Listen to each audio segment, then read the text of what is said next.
चलो चलो जल्दी चलो। प्रेमियों, सत्संग का समय हो गया। सब लोग सामने आके बैठो ताकि एक एक वचन वाणी आपकी समझ में आ जाए। जब सामने आके बैठोगे तो सत्संग वचनों का असर प्रभाव तुम्हारे इस मन पे पड़ेगा, तब ये मन तुम्हारे गुनाहों को कबूल करेगा कि मैंने कितना अच्छा किया, कितना बुरा किया, कितना पाप किया, कितना पुण्य किया, कितना शुभ किया, कितना अशुभ किया। क्योंकि जब तक संत महापुरुषों के वचनों को नहीं सुनोगे तो ये मन आपका ठीक नहीं होगा। इस मन के लिए कोई दवा नहीं बनी है। कितने दिन आपने पूजा पाठ किया लेकिन मन नहीं ठीक हुआ। तीर्थ व्रत आपने किया, हवन जब जब गंगा स्नान किया, लेकिन मन का मैल नहीं धोया। ये मन गंदगी से अलग नहीं हो पाया। इससे साफ जाहिर है कि मन बुद्धि चित्त इनकी सफाई केवल संत महापुरुषों के वचनों से होगी। सत्संग जल जो कोई पावे, मैलाई सब कटकट जावे। जिस किसी को सत्संग रूपी श्रद्धा का जल मिल जाए, अनंत जन्मों के कर्मों की गंदगी साफ हो जाती। इतना प्रभाव असर वर्तमान मौजूदा संत सदगुरु के वचनों का है। जो आए थे चले गए, उन वचनों से आपका काम नहीं होगा। आपको अपने समय के वचन चाहिए जिससे तुम्हारा मन ठीक हो, साफ हो, सुथरा हो। शरीर इंद्रियों की कोई क्रिया करके आप मन को ठीक नहीं कर सकते। इसलिए सतयुग, त्रेता, द्वापर 3 युग ऐसे ही निकल गए। ऋषि मुनियों ने तपस्या करके शरीर को सुखा के, हड्डियों को गला के, लेकिन मन को नहीं ठीक कर पाया। सिंगी ऋषि, पारा ऋषि का पूरा प्रमाण है कि एक झटके में मन ने उनको धोखा दे दिया और सारी तपस्या उनकी चौपट कर दी। योगियों ने योग साधना करके मन को कंट्रोल, नियंत्रण में नहीं कर पाया। मन ने उनको भी ठग लिया। अवतारी शक्तियों ने मार काट, हिंसा, कत्लेआम, खूनी क्रांति करके अपने मन को ठीक नहीं कर पाए। इससे साफ जाहिर है ये मन शरीर इंद्रियों की कोई क्रिया से ठीक नहीं होगा। शरीर इंद्रियों का ज्ञान रखने वाले ज्ञानी, ध्यानी, विज्ञानी भी मन को ठीक नहीं कर पाए। मन को सुधारने का एक ही रास्ता है, मौजूदा संत सदगुरु के वचन, जिसको सत्संग कहते हैं। ये सत्संग श्रद्धा जिसको मिल जाए नहाने को, या जिस पर दया कृपा मेहरबानी हो जाए, उनका तो सुधार हो सकता, उनके मन को सुधारा जा सकता। अन्यथा और कोई क्रिया, जितनी आपके लिए आचार विचार साधन नियम रखे गए, लेकिन मन पर उनका कोई असर नहीं हुआ। इतना ये जड़ मन है, ये जड़ता को पकड़ने वाला, नासमान जड़ भोगों की तरफ रहने वाला, इसको ऋषि मुनि ने ठीक नहीं कर पाया, वो भी मारे गए। इस मन ने बड़े बड़े ऋषि मुनियों को, योगियों को, तपस्वियों को, ब्रह्मचारियों को धराशायी कर दिया। ऐसा ये शैतान मन हमारे सबके मनुष्य मंदिर में रह रहा है, ना हमने आपने आज तक इसको निकाल पाया है, ना इस पर कंट्रोल नियंत्रण ही कर पाया। और ये मन आपके साथ बराबर मनमानी किया करता। जब जैसी इच्छा इसके अंदर उठी, आपके शरीर को साथ में लेकर काम की इच्छा हुई तो काम की इच्छा को पूरी करा लिया, क्रोध की इच्छा हुई तो क्रोध की इच्छा को पूरी करा लिया, लोभ मोह अहंकार की इच्छा हुई तो लोभ मोह अहंकार को पूरा करा लिया। और आप इस मन का कुछ नहीं कर सकते हो, और तुम्हारे शरीर के अंदर बैठा है। 24 घंटे तुम उसी के साथ रहते हो, उसी का कहना, उसी के इशारों पर चलना, इसके अलावा आपने आज तक कुछ नहीं किया। अगर संत महापुरुष कलयुग में ना आए होते, इस मन बुद्धि चित्त को कोई ठीक करने वाला नहीं था। और आप इस 4 खान 84 लाख नरकों की योनिये जिन शरीरों से कभी बच नहीं पाते। और आज भी आपका वही काम है। मन ऐसे कर्मों की सलाह देता है, और उसकी सलाह मानकर तुमने वही कर्म किए हैं 4 खान 84 लाख जो नरक में जाने की है, वही आप करते रहे और आज भी कर रहे। इससे कोई ज्ञानी ध्यानी अलग नहीं हो पाया।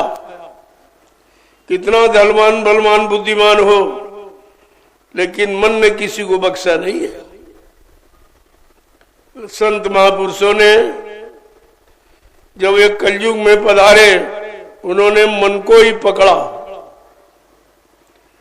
और कहा, तुम किसी को अपना दुश्मन मत मानो, असली दुश्मन तुम्हारा मन है,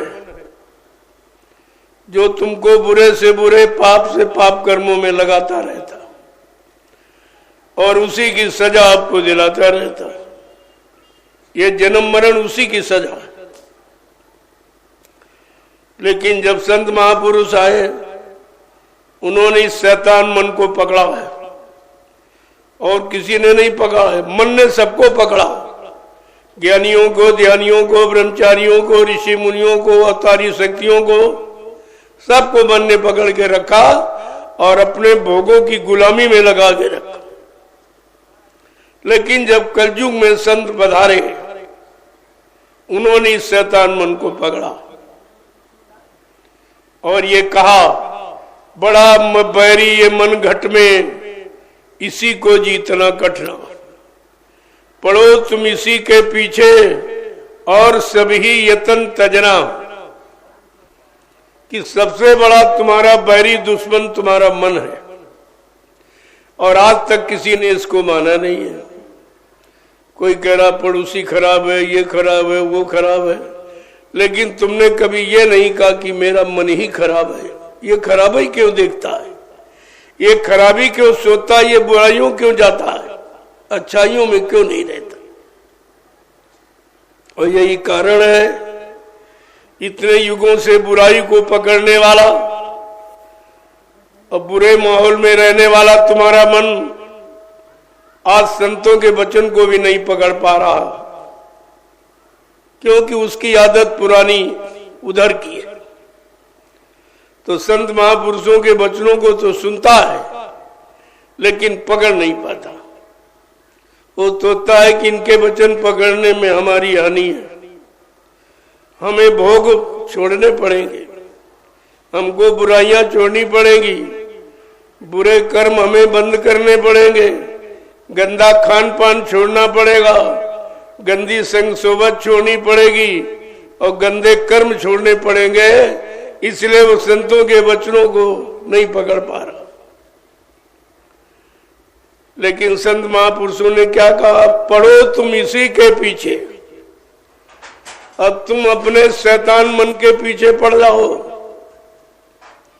जब दुश्मन के पीछे पड़ जाओगे और संत महापुरुषों के वचनों को मानोगे और अपने जीवन में उतारोगे, तो इस बैरी दुश्मन मन पर तुम्हारा कंट्रोल नियंत्रण हो जाएगा। तब तुम इसे जीत सकते हो। तुमने सबका ध्यान किया और उसी ध्यान में फंस गए। पति का, पत्नी का, बच्चों का, भोगों का, यानी मतलब ये बुरे खान पान, बुरी संग सोबत, बुरे कर्मों, सबको पकड़ा। लेकिन अंत में क्या कहा? तुमने ब्रह्मा को पकड़ा, विष्णु को, शंकर को पकड़ा, रामकृष्ण को पकड़ा, देवी देवताओं को पकड़ा, लेकिन मन ने कोई अच्छी बात नहीं पकड़ी। और इन लोगों ने भी मन को ठीक नहीं कर पाया। जिनको तुम सर्वे सर्वा मानते हो, विधि हरिहर यानी ब्रह्मा विष्णु महादेव, इनको सृष्टि का सबसे बड़ा कर्ता धर्ता नियंता माना जाता है, और ये भी बेचारे मन के गुलाम बने रहे। मन ने इनको भी नहीं छोड़ा और वहीं पर रखा, आगे नहीं बढ़ने दिया। ब्रह्मा ब्रह्मलोक का सुख आनंद उठा रहे, लेकिन उनकी जीवात्मा जगी न घर पहुंची। भगवान विष्णु विष्णुलोक का सुख आनंद उठा रहे, उनकी जीवात्मा जगी न घर पहुंची। भगवान शंकर शिवलोक का सुख आनंद उठा रहे, उनकी जीवात्मा जगी न घर पहुंची। भगवान राम साकेत लोक का सुख आनंद उठा रहे, उनकी जीवात्मा जगी न घर पहुंची। और भगवान कृष्ण गोलोक का सुख आनंद उठा रहे, उनकी जीवात्मा जगी न घर पहुंची। देवी देवता देवलोक का सुख आनंद उठा रहे, उनकी जीवात्मा जगी न घर पहुंची। तो तुम कैसे इनका ध्यान करते हो, इन्हीं को सुमरन करते हो, इन्हीं को जपते हो। जब सीताराम खुद नहीं पहुंच पाए, खुद जीवात्मा को नहीं जगा पाए, मालिक का दर्शन नहीं कर पाए, तो सीताराम कहने से तुम्हारा काम हो जाएगा। कितनों का काम हो गया देखा? किसी का काम हुआ? सीताराम ने किसी को शाकाहारी बना पाया? आज भी सीताराम का कितना बोलबाला है, लेकिन मांसाहारी बढ़ते चले जा रहे, शराबी बढ़ते चले जा रहे, व्यभिचारी बढ़ते चले जा रहे, झूठ छलकपट करने वाले बढ़ते चले जा रहे, चोरी डकैती कत्ल बलात्कार करने वाले बढ़ते चले जा रहे। तो कहाँ काम हो रहा है? किसका काम हुआ? इस पर विचार करना चाहिए। भागे चले जा रहे, भागे चले जा रहे, कहीं कुछ नहीं। जिनको देखा नहीं, जिनको जानते नहीं, जिनकी वाणी को सुना नहीं, उनके पीछे दौड़ रहे हो। और गुरु तुम्हें सुनाने नहीं, निकालने आया और तुम्हारी जीवात्मा का कल्याण करने आया और तुम्हारे पाप कर्मों को क्षमा करने आया। उसके बारे में तुम्हारा कोई ध्यान नहीं है, उसकी तरफ कोई नहीं। जहां से काम होना उसकी तरफ बिल्कुल नामो निशान नहीं। और जिनका खुद ही काम नहीं हुआ, उनके पीछे दौड़ रहे हो। क्या हो जाएगा? ये अयोध्या में मंदिर बन गया, क्या हो गया? कोई गरीबी चली जाएगी, बेरोजगारी खत्म हो जाएगी, महंगाई समाप्त हो जाएगी, महंगाई बढ़ जाएगी। आपको ये विचार करना चाहिए कि ये जड़ कभी चेतन का काम नहीं कर सकता। जड़ पूजा से चेतन पूजा का लाभ नहीं मिलेगा। तुम्हारी जीवात्मा चेतन है, परमात्मा चेतन है, परमात्मा का नाम चेतन है, और चेतन चेतन को पाएगा। और इन लोगों ने अपने स्वार्थ लोभ लालच के लिए तुम्हें जड़ में फंसा दिया। किसी को पत्थर में, किसी को कागज कैलेंडर में, किसी को पानी में, किसी को तीरथ मूर्त में, ये जड़ में फंसा दिया। लेकिन चेतन की बात कोई नहीं करता, क्योंकि ये चेतन के बारे में अनभिज्ञ है। इनको चेतन का अर्थ ही नहीं मालूम, चेतन किसे कहते और जड़ किसे कहते। गोस्वामी जी महाराज ने ये जड़ चेतन की परिभाषा बताने के लिए, सच्चा ज्ञान कराने के लिए रामचरितमानस की रचना की। ये श्री राम को तो मानते हैं, लेकिन श्री रामचरितमानस को बिल्कुल नहीं मानते। उसके बारे में जानते ही नहीं कि रामचरितमानस क्यों लिखा गया। ये प्रभु प्राप्ति के लिए लिखा गया। ये अच्छे सत्कर्म करने के लिए, अच्छा मानव खान पान करने के लिए, अच्छे भाव विचारों में रहने के लिए, एक दूसरे की सेवा और मदद करने के लिए रामचरितमानस की रचना की। लेकिन कोई मतलब उसका नहीं। श्री राम का अल्लाह मचा रहे और श्री रामचरितमानस को बिल्कुल नहीं जानते। उसके अनुसार अगर चलेंगे तो इनका खेल ही खत्म हो जाएगा। इनको कोई पूछेगा नहीं। आगे वो समय आ रहा जिसको संत महात्माओं ने बताया कि इन पर कोई थूकने वाला नहीं मिलेगा। पूजा करना, जल चलाना तो छोड़ दो, थूकने वाला नहीं मिलेगा। जब इनकी सारी सच्चाई, सारी पोल खुलेगी तो इन पर थूक भी लोगों का कम पड़ जाएगा। लेकिन आप देखते जाइए क्या हो रहा, समय कैसे कर्मठ बदलता है। ये संत महापुरुषों को मालूम, ये धरती पर किसी को नहीं मालूम है और इसके बारे में कोई बता ही नहीं सकता कि आगे क्या होने वाला है। और बाबा जी सन 80 से बराबर आपको बता रहे हैं ये होगा, वो होगा, और वही हो रहा। जो जो उन्होंने कहा सब आपके सामने आया। कहा जो जो मैं कहूंगा वो दोहराना पड़ेगा। इस झंडे के नीचे सबको आना पड़ेगा, कोई नहीं बचेगा। ये जितने आप काले, नीले, पीले, लाल, हरे झंडे देख रहे हो, वो दिन सामने आने वाला है। ये सब अपने अपने झंडों को फेंक कर अगर जय गुरुदेव प्रभु नाम के झंडे के नीचे अगर ना जाए तो इस बाबा को बाबा मत कहना। जय गुरुदेव। ये सब आपके सामने करके दिखा दिया जाएगा। लेकिन थोड़ा इंतजारी करो। अच्छे समय की इंतजारी सबने की है। इंतजारी इस समय का इतिहास है। बगैर इंतजारी के कोई इतिहास नहीं बना। जो इतिहास बने हैं सब इंतजारी से बने। भगवान राम चाहते, चक्रवर्ती राजा दशरथ के लड़के थे, अयोध्या से फौज ले आते और लंका पर चढ़ाई करके रावण को मार सकते थे, लेकिन नहीं। 14 बरस इंतजारी की। एक दिन नहीं, 14 बरस। और आपने तो 1 मिनट भी इंतजारी नहीं की। जो कलयुग जाने सतयुग आने की बात कही गई है, न कलयुग जाने की इंतजारी, न सतयुग आने की इंतजारी आपने की। अभी तो 10 वर्ष हुए। कहा था बाबा जी ने कि भगवान राम को त्रेता के परिवर्तन में 14 वर्ष लग गए। कृष्ण भगवान को 18 दिन लग गए।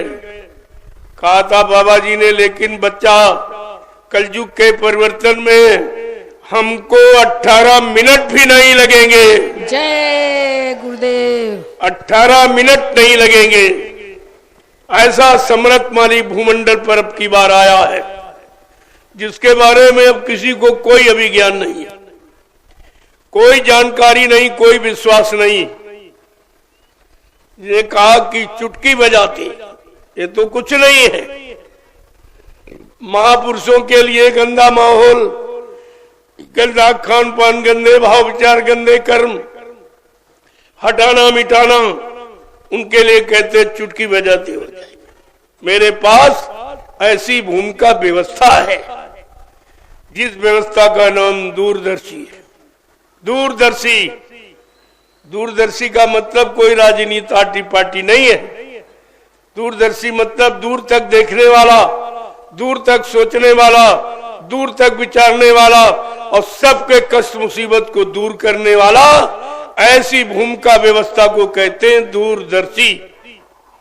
ये संतों की भूमिका है, ये परिवर्तन की भूमिका है, ये कलयुग भगाने सतयुग लाने की भूमिका है। ये सारी शक्तियों को अपने प्लेटफार्म पर खड़ा करने की योजना और उनसे समय का काम कराने की योजना का नाम है दूरदर्शी। अभी तो लोग इस बारे में कहा समझ पाए। जब कहा गया था तब तो किसी समझ में आया नहीं। अब रो रहे, चिल्ला रहे, कोई सुनने वाला इनकी नहीं। जब तुमने संत महापुरुषों की नहीं सुनी, तुम्हारी कौन सुनेगा? तुमने उनकी बात नहीं मानी, अब तुम्हारी कौन मानेगा? तो कितना चिल्लाओ तुम, कितना रो, तुम्हारी कोई सुनने वाला नहीं। और तुम उनके पीछे दौड़ोगे जिनसे तुम्हें हानि हानि होनी है, दुख तकलीफ भी मिलने हैं, कष्ट आपको मिलने हैं, महंगाई आपके हिस्से में आनी है, अगर ये 24 का चुनाव न रोका गया, अभी तो मैं प्रार्थना करता हूं इन लोगों से कि भारत की जनता पर तरस खाओ। ये जनता तुम्हारी है, तुम राजा हो, तुमको अपनी प्रजा का ध्यान रखना चाहिए। इसको गरीबी की आग में क्यों झोंक रहे हो? महंगाई की आग में क्यों झोंक रहे हो? बेरोजगारी में इसको क्यों बराबर फेंक रहे हो? हमारी प्रार्थना स्वीकार करो, न समय का दंड तुम्हारे हिस्से में होगा। इसके अपराधी तुम मान जाओगे। तुमने पाप पुण्य की परिभाषा नहीं बताई, न जानी है। महंगाई बढ़ाना ये पाप ही है, बेरोजगार करना ये पाप है, जनता पर टैक्स लगाना, जबरदस्ती वसूलना ये पाप है, ये जीवों की हिंसा हत्या कराना ये सब पाप है, और उनका मुर्दा मांस खिलाना ये पाप है, और बुद्धि को नष्ट करने वाला ये शराब गांजा अफीम भांग ये सब पाप है। इन्होंने पाप की परिभाषा भी नहीं बताई, न जानी है, और न किसी विद्वान ने आपको बताई होगी ये सब। और इस पाप पर तुमको निरंतर डाला जा रहा है। तुम सब पाप के भागी ही हो और निरंतर भागीदार बनते चले जा रहे हो। जहां राजा और प्रजा दोनों पाप में लिप्त हो जाएं, वो स्थिति विनाश की होती है, उसी को विनाश कहते हैं। तो इस विनाश को कौन रोकेगा? कलयुग के। जब सज्जू के विनाश को नहीं रोक पाए, त्रेता के विनाश को नहीं रोक पाए, द्वापर के विनाश को नहीं रोक पाए, तो कलयुग के विनाश को रोकने वाला तो कोई है ही नहीं जो रोकेगा। ये सब विनाश की तरफ जाने वाले, विनाश के मुंह में बहुत जल्द जाने वाले हैं। इनकी सारी तैयारी विनाश की है। जिसको ये अपने स्वार्थ की कुर्सी की, मान सम्मान अधिकार की बताते, ये सब विनाश की स्थिति। लेकिन संत महापुरुषों को जानकारी है, इसलिए वो जानकारी देते हैं। वो भूत भविष्य वर्तमान को जानने वाले हैं। एक एक पल घड़ी की घटना वो जानते हैं, क्या होने वाला है, कैसा होने वाला है, उससे कैसी स्थिति परिस्थिति देश की बनेगी, वो सब जानते हैं और इशारा करके बताते हैं। लेकिन कोई सुनने मानने वाला नहीं है। क्यों? विनाश काले विपरीत बुद्धि। जब जैसी हो तब्यता, तब तैसी मति होए, और काल रेख की लेख को मेट सके नहीं कोई। जब कलयुग की, यानी जब उसने कलम चला दी है, इसे कोई ज्ञानी विज्ञानी मेटे नहीं सकता है। हाँ, मेटने वाली शक्ति कौन है? संत लेख पर मेख हमारे, मेटे अंक कुंग बहाल की। संतों को अधिकार है, उनके पास शक्ति सामर्थ्य, उनके पास भूमिका व्यवस्था है, वो सारे लेख को मेट सकते कलयुग की। तभी उन्होंने कहा, मैं कलयुग को भगाऊंगा और सज्जू को लाऊंगा, सबको न्याय सुरक्षा रोजी रोटी की व्यवस्था बना के दूंगा, सबको शाकाहारी बनाऊंगा, सबकी जीवात्मा को जगाऊंगा, परमात्मा से मिलाऊंगा। अगर ये काम जब तक नहीं हो जाएगा, मैं मानव शरीर को छोड़ के जाने वाला नहीं हूं। जय गुरुदेव। ये उनका संकल्प है, ये उनकी प्रतिज्ञा है। संत वचन पलटत नहीं, पलट जात ब्रह्मांड। चाहे ब्रह्म अपनी ब्रह्मांड की रचना में तब्दीली बदलाव क्यों न कर दे, लेकिन संत जो कहेंगे वो करके दिखाएंगे। उनकी जबान दस्तावेज है, अकाट सत्य जिसे आप कहते, कोई नहीं काट सकता। लेकिन जब लोगों में से विश्वास हट गया, संतों पर से विश्वास हट गया, उनके वचनों पर विश्वास हट गया, उनकी योजना भूमिका पर विश्वास हट गया, उनकी दी हुई नाम की युक्ति से भी विश्वास हट गया। ये है विनाश की स्थिति। जब विनाश होने को होता है तब अच्छी सच्ची नेक भली बात महात्माओं को समझ में नहीं आती। महात्माओं की बात समझ में नहीं आती लोगों की। और कितने दिन से आपको समझाया जा रहा, जगाया जा रहा, बताया जा रहा। 10 जुलाई 1952 से ये लंबा समय निकल गया और समझ में किसी की नहीं आया। जो गए थे समझने, जो पढ़ने गए, सुनने गए थे, वो भी नहीं समझ पाए। वो भी भ्रमित हो गए और सब साथ छोड़ के भाग गए। भाग ही नहीं गए बल्कि उनको ये बता दिया कि बाबा जी मर गए। यानी विश्वास बिल्कुल खत्म करा दिया। जब व्यक्ति मर जाता तो उससे कोई उम्मीद नहीं रहती। वही तुम्हारे साथ किया गया। लेकिन तुमने संतों की महिमा नहीं जानी है। संत पैदा नहीं होते, प्रकट होते। यानी अपनी इच्छा से आते और काम करके अपनी इच्छा से जाते। ना उनको कोई भेजता, ना यहां से कोई ले जा सकता। वो सुप्रीम पावर होते। उनकी शक्ति का कोई पारावार नहीं होता और न कोई उनकी शक्ति के बारे में जान सकता, न कुछ कह सकता। जब खुद वो काम करके दिखा दे तब आपकी समझ में आ जाएगी ये शक्ति। और ये कहा गया, जितने लोगों ने पहले आवाज उठाई देश को आजाद करने की। आजाद का मतलब ये नहीं है कि शराब पीने की आजादी, मुर्गा खाने की आजादी, बुरे कर्म करने की आजादी, टैक्स बढ़ाने की आजादी, महंगाई बढ़ाने की आजादी, गरीबी बढ़ाने की आजादी। ये नहीं है। इसको आजादी नहीं कहते। ये आजादी नहीं है। आजादी है जथा राजा तथा प्रजा, धर्मी राजा धर्मी प्रजा। अगर राजा धार्मिक है और धर्म का प्रचार कराता है, धार्मिकता में सबको लाके खड़ा करता है, इसको कहते हैं। ये आजादी है अच्छे काम करने की। अच्छा सोचे, अच्छा भोजन। अच्छे भोजन का मतलब जो प्रकृति ने इंसानों के लिए भोजन बनाया वो अच्छा भोजन। अच्छे मतलब कोई चटपटा, कोई तीखा, कोई रजोगुणी, कोई तमोगुणी वाला नहीं, सतोगुणी वाला। सतोगुणी आहार यानी सत्य में आपको परिवर्तित करता है, सत्य आप में प्रवेश करता है, सत्य मार्ग पर आपको चलाता है और सच्चे विचार तुम्हारे अंदर आते हैं।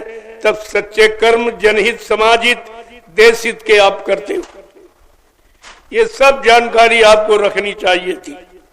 और बाबा जी ने 10 जुलाई 1952 से सब कुछ आपको पढ़ाया। मथुरा में सब कुछ पढ़ाया, सिखाया, समझाया, जगाया, चिताया, होश में लाके खड़ा किया। माँ बहन बेटी की परख पहचान आपको बताई। क्या नहीं, कौन सा ऐसा, चाहे वो सामाजिक हो, चाहे पारिवारिक हो, चाहे व्यवहारिक हो, हर मोड़ पर आपको शिक्षा दी गई। ऐसा तो किसी ने आपको ये चौमुखी ज्ञान नहीं कराया, लेकिन संतों ने ये सब आपके सामने खोल के रखा और जड़ चेतन के बारे में बताया। ये संसार जड़ है और आपका शरीर भी जड़ है। अगर परमात्मा अपनी चेतन जीवात्मा को निकाल ले तो ये शरीर बेकार हो जाए। आप इससे कुछ नहीं कर सकते। इसका मतलब शरीर में काम करने की शक्ति का नाम ही तो जीवात्मा है। अगर जीवात्मा बनी रहेगी तो सब कुछ काम आप करते रहोगे और जिस दिन निकल जाएगी उस दिन सारे काम तुम्हारे खत्म हो जाए। तुम किसी सामान का प्रयोग नहीं कर सकते हो, न मकान में रह सकते हो, न समाज परिवार वाले लोग रखेंगे, न कोई रिश्ता तुम्हारे से जोड़ेगा। सब तुम्हारे से एकदम तिलांजलि कर देंगे और सब नफरत करेंगे और कहेंगे जल्दी करो, इस मुर्दे को घर से बाहर ले जाओ, वापिस मत ले आना, या तो नदी पर लकड़ियों पर रख के जला देना या गड्ढा खोद के दफना देना, लेकिन वापिस तो आपने कभी इसके बारे में चिंतन किया कि ये नफरत क्यों आ गई? अभी तक सारे रिश्ते जोड़े थे, बड़ा प्रेम प्यार करते थे, कहते थे हमारा हमारा है, और आज एक मिनट में ये नफरत कहां से आ गई? इस पर कभी बैठ के विचार किया है? नफरत कारण है, जीवात्मा निकल गई। तुम्हारा सारा रिश्ता जीवात्मा से, प्रेम प्यार मोहब्बत तो जीवात्मा से, लगाव स्वार्थ तो जीवात्मा से, काम करने की इच्छा और बनने की इच्छा, ये सब जीवात्मा के कारण होगा। और उसके निकल जाने के बाद तुम्हारे जीवन का सारा प्रोग्राम ही खत्म हो गया, आप कुछ नहीं कर सकते। लेकिन जीवात्मा के बारे में आज तक किसी ने बताया? इन बेचारों को क्या पता? ये राजनीतिक नेताओं को, ये लाल पीले कपड़े बाल दाढ़ी रखाने वाले महात्माओं को, ये किसी को नहीं पता है कि जीवात्मा क्या है, कहां से आई है, क्यों आई, और क्यों इन लोगों से उसको किसी लोक में टिकने नहीं दिया और अंत में मृत्यु लोक में टिका दिया गया। ऐसा क्यों किया गया? ये अनुभव क्यों कराया गया? यही तो विचारणीय विषय है। इस विषय पर कोई टिप्पणी नहीं करता। कहीं आप कोई किताब उठा ले आओ, 4 वेद 6 7 8 पुराणों में भी ये कुछ नहीं है। जीवात्मा के बारे में कोई चर्चा नहीं, जबकि हमारा मूल आधार है जीवात्मा। हमारे जीवन का मूल आधार है जीवात्मा। हमारे शरीर को चलाने वाली शक्ति है जीवात्मा। प्रभु से मिलने मिलाने वाली शक्ति है जीवात्मा। ये शरीर नहीं प्रभु से मिलेगा, शरीर तो किसी से नहीं मिलेगा। जब तक जीवात्मा तब तक आप मिलते जुलते हो, रिश्ते नाते जोड़े हो, और जिस दिन जीवात्मा निकल जाएगी तो ही कोई तुमसे मिलने को तैयार नहीं हो। सबको नफरत होगी, कह रहे भाई ले जाओ इसको घर से बाहर करो, अब ये देखा नहीं जा रहा, बहुत खराब लग रहा है, अब इसको ले जाइए। पूछा जब क्यों नफरत करे हो? कहते क्या चला गया, शरीर का कोई अंग नहीं कटा है, सारे अंग मौजूद है, फिर नफरत क्यों करते हो? कहले जो बोलता था वो बोलने वाला चला गया। कहा बोलने वाला कौन था? कहा वो जीवात्मा थी। परमात्मा की जीवात्मा ही बोलने वाली थी, काम कराने वाली करने वाली थी, सारा ज्ञान ध्यान रखने वाली थी। शरीर अगर ज्ञानी है तो अब शरीर में ज्ञान कहां चला गया? शरीर अगर बलवान है तो शक्ति कहां चली गई? यही तो विचार करना चाहिए। संत महापुरुषों ने कहा नहीं भाई ये जड़ है, शरीर जड़ है, इसमें कुछ नहीं है, मुर्दा है। जीवात्मा के बिना ये मुर्दा, और जीवात्मा जिसमें पहुंच जाए उसे जिंदा कर देगी। जड़े करे चेतन, जो जड़ को चेतन का रूप दे दे उसको कहते जीवात्मा।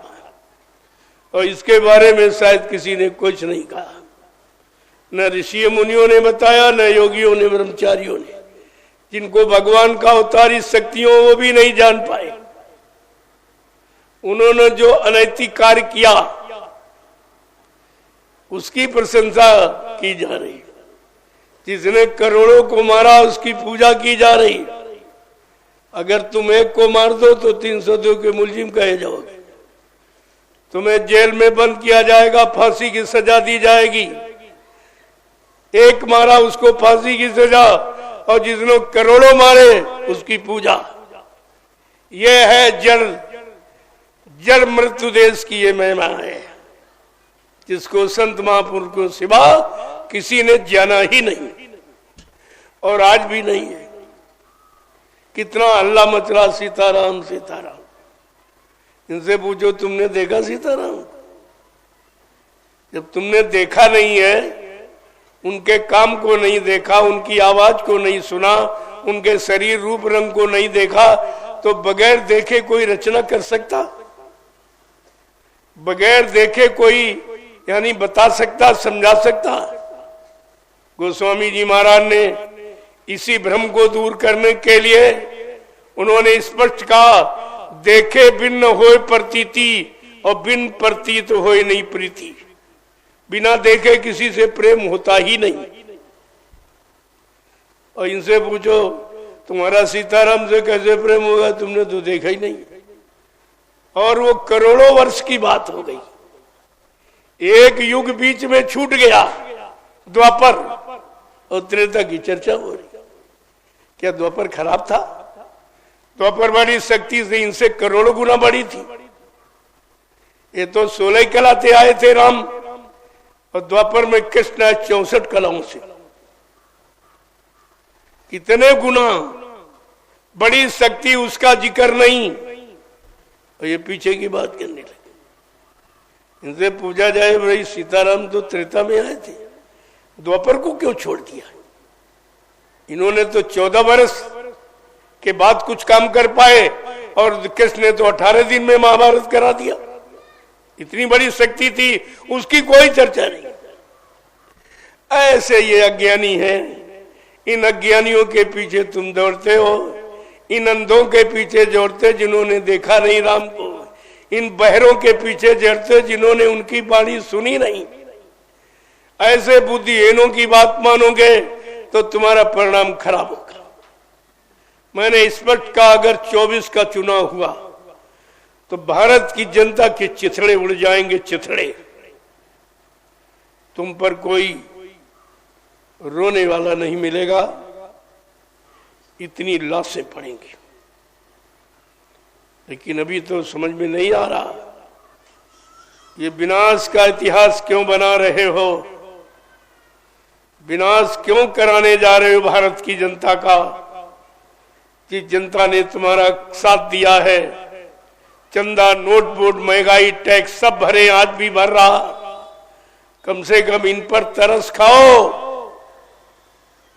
और अगर 24 का चुनाव आपने कराया तो कुछ नहीं बचेगा, न राजा के पास और न प्रजा के पास। कुछ नहीं बचेगा, कुछ बचेगा नहीं, सब खत्म हो जाएगा। हमारा तो कहना फर्ज है। मैं तो अभी प्रार्थना कर रहा हूं इनसे कि अपनी जनता पर तरस खाओ, जो तुम्हारे पीछे दौड़ रही है, तुमको अपना राजा भगवान मान रही है। अरे जनता पर तरस खाओ। इसे महंगाई, टैक्स, गरीबी की आग में क्यों झोंकने जा रहे हो? इसका क्या तुम्हारा नाम होगा या जनता का काम होगा? विचार करो। अभी मैं प्रार्थना करता हूं देश के जिम्मेदारों से और महात्माओं से कि तुम भी बदनाम हो जाओगे। तुमने अच्छी सच्ची नीति राजा को क्यों नहीं दी? अच्छे सच्चे रास्ते की जानकारी राजा को क्यों नहीं कराई? तुम भी दोषी हो जाओगे। जो 4 शंकराचार्य बैठे हो, सारा दोष तुम्हारे पर आ जाएगा। तुम भी कुदरत की मार को सह नहीं पाओगे। तुम्हारा कर्तव्य है। और वैसे भी महात्मा और मंत्री अच्छी सलाह के लिए रखे जाते हैं।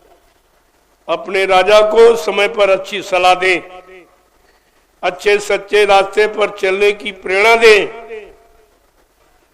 तो उनका कर्तव्य पूरा हो जाए, उनको भी सम्मान मिल जाए, और राजा अच्छे काम करे तो प्रजा उनकी भी पूजा करने लगे। मैं कोई निंदा आलोचना नहीं कर रहा हूं। मैं तो हर युग की भांति केवल एक प्रार्थना कर रहा हूं कि मान जाओ तो तुम्हारे लिए, प्रजा के लिए अच्छा रहेगा, राजा प्रजा दोनों के लिए अच्छा रहेगा। और नहीं मानोगे तो तुम जानो, तुम्हारा काम जाने। मेरा फर्ज है कहने बताने का। मैं कह रहा हूं, कोई नहीं कह रहा।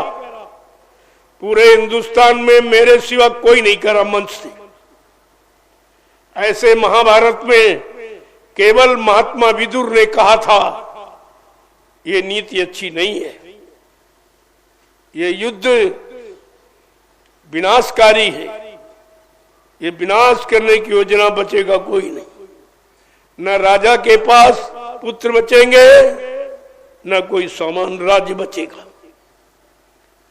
बहुत सलाह अच्छी दी थी लेकिन उनकी सलाह को किसी ने माना नहीं तो उन्होंने इस्तीफा दे दिया, यानी बोलना बंद कर दिया, नीति का उपदेश करना बंद कर दिया। कहने का मतलब यह है कोई तो कहने वाला होना चाहिए। देश समाज के प्रति, देश समाज परिवारों में रहने वाले लोगों के प्रति किसको प्रेम है, किसको भारत की जनता से लगाव है, क्योंकि जनता राजा के लिए पुत्र के समान होती है। अगर पुत्रवत भाव राजा नहीं करेगा तो वो राजा नहीं माना जाएगा, उसका इतिहास नहीं लिखा जाएगा, और लिखा जाएगा तो बुरा इतिहास लिखा जाएगा, अच्छा नहीं लिखा। तो प्रजा को पुत्रवत समझ जैसे अपने पुत्र पर आपत्ति नहीं आने देते हो, अपने पुत्र को बेरोजगार नहीं रहने देना चाहते हो, अपने पुत्र को मुसीबत में नहीं जाने देना चाहते हो, तो ये भारत की जनता भी तुम्हारा पुत्र है, इस पर तो कुछ विचार करो। अरे कुछ तो तरस खाओ, जो तुम्हारे लिए सब प्रकार से तैयार, सब कुछ तुम्हें दे रही है, अपना मुसीबत उठा रही है, लेकिन तुमको टैक्स महंगाई भर रही है। कुछ विचार करो इस पर। हमारी प्रार्थना है, स्वीकार कर लो, अच्छा है। मैं निंदा आलोचना बुराई के दृष्टिकोण से नहीं कहता हूं। जो एक सच्चे अच्छे महात्मा का फर्ज है कि देश के प्रति अच्छा माहौल वातावरण बनाने के लिए अच्छी नेक भली सलाह राजा को दे अपने। अब राजा न सुने तो वो तो उसकी जिम्मेदारी है, लेकिन मेरा फर्ज है अच्छी सच्चे रास्ते की जानकारी देना। और नहीं मानोगे तो भाई तुम जानो, तुम्हारा काम जाने। लेकिन हिंदुस्तान में कोई ये कह नहीं सकता कि कोई कहने वाला नहीं था। सब हाँ में हाँ मिलाने वाले। अलग गलत रास्ते पर राजा जा रहा हो किसी कारणवश, भूल भ्रमवश, अगर भारत की जनता या उसके जिम्मेदार सहयोगी सब उसको उसी तरफ जाने की सलाह दे रहे हैं, इसका मतलब ये सब तुम्हारे विरोधी ही है, ये विरोधी है, पक्के हैं। लेकिन तुम ये समझ नहीं पाओगे, तुम्हारे में सच्ची सही जानकारी का अभाव है, क्योंकि तुम महात्माओं की बात सुनते नहीं हो। अहंकार बस अपने आप को बड़ा मानते हो, जबकि बड़ा शब्द बहुत बड़ा है, बड़े शब्द की बड़ी महिमा है, बड़े शब्द के शब्द का बड़ा कर्तव्य है, बड़ी जिम्मेदारी है। ऐसे बड़ा नहीं कहा जाएगा। कोई पद से कुर्सी पर बैठ जाए बड़ा नहीं है, नाम के आगे कुछ लिखने लगे वो बड़ा नहीं है। बड़ा है कर्म करने वाला, जो सबके प्रति अच्छा और सच्चा कर्म करता है और सबको अच्छे सच्चे रास्ते पर चलने की निरंतर योजना बनाता है और सबको सतगामी बनाता है, वो बड़ा है, उसको बड़ा माना जाता। तो मैं तो प्रार्थना ही कर सकता हूं नागरिक की हैसियत से। मैं इस भारत देश का नागरिक हूं, मेरा भी कुछ फर्ज है देश के प्रति, वो मैं आपके सामने रख रहा हूं। मैंने कितने करोड़ लोगों को अच्छा सच्चा बना दिया है और आज भी निरंतर बनते चले जा रहे हैं। ये भीड़ उसी का प्रमाण है, क्योंकि जब मैं निकला था 28 मई 2012 को, तो मेरे पास एक भी आदमी नहीं था। मैं अकेला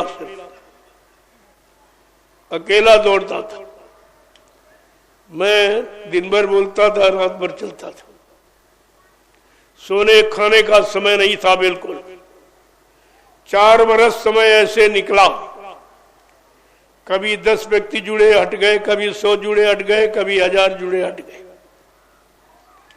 क्योंकि लोगों की इच्छा कुछ और थी, वो भिक्षा मेरे पास नहीं थी। क्यों? मैं किसी से कुछ लेता नहीं, आज भी नहीं मांगता, आज भी हिंदुस्तान में केवल मेरा रिकॉर्ड है कि किसी से कुछ नहीं मांगता और कोई इच्छा भी नहीं है। न कुछ बनने की इच्छा है, न कुछ रखने की इच्छा है आज भी। और हिंदुस्तान में कोई नहीं मिलेगा।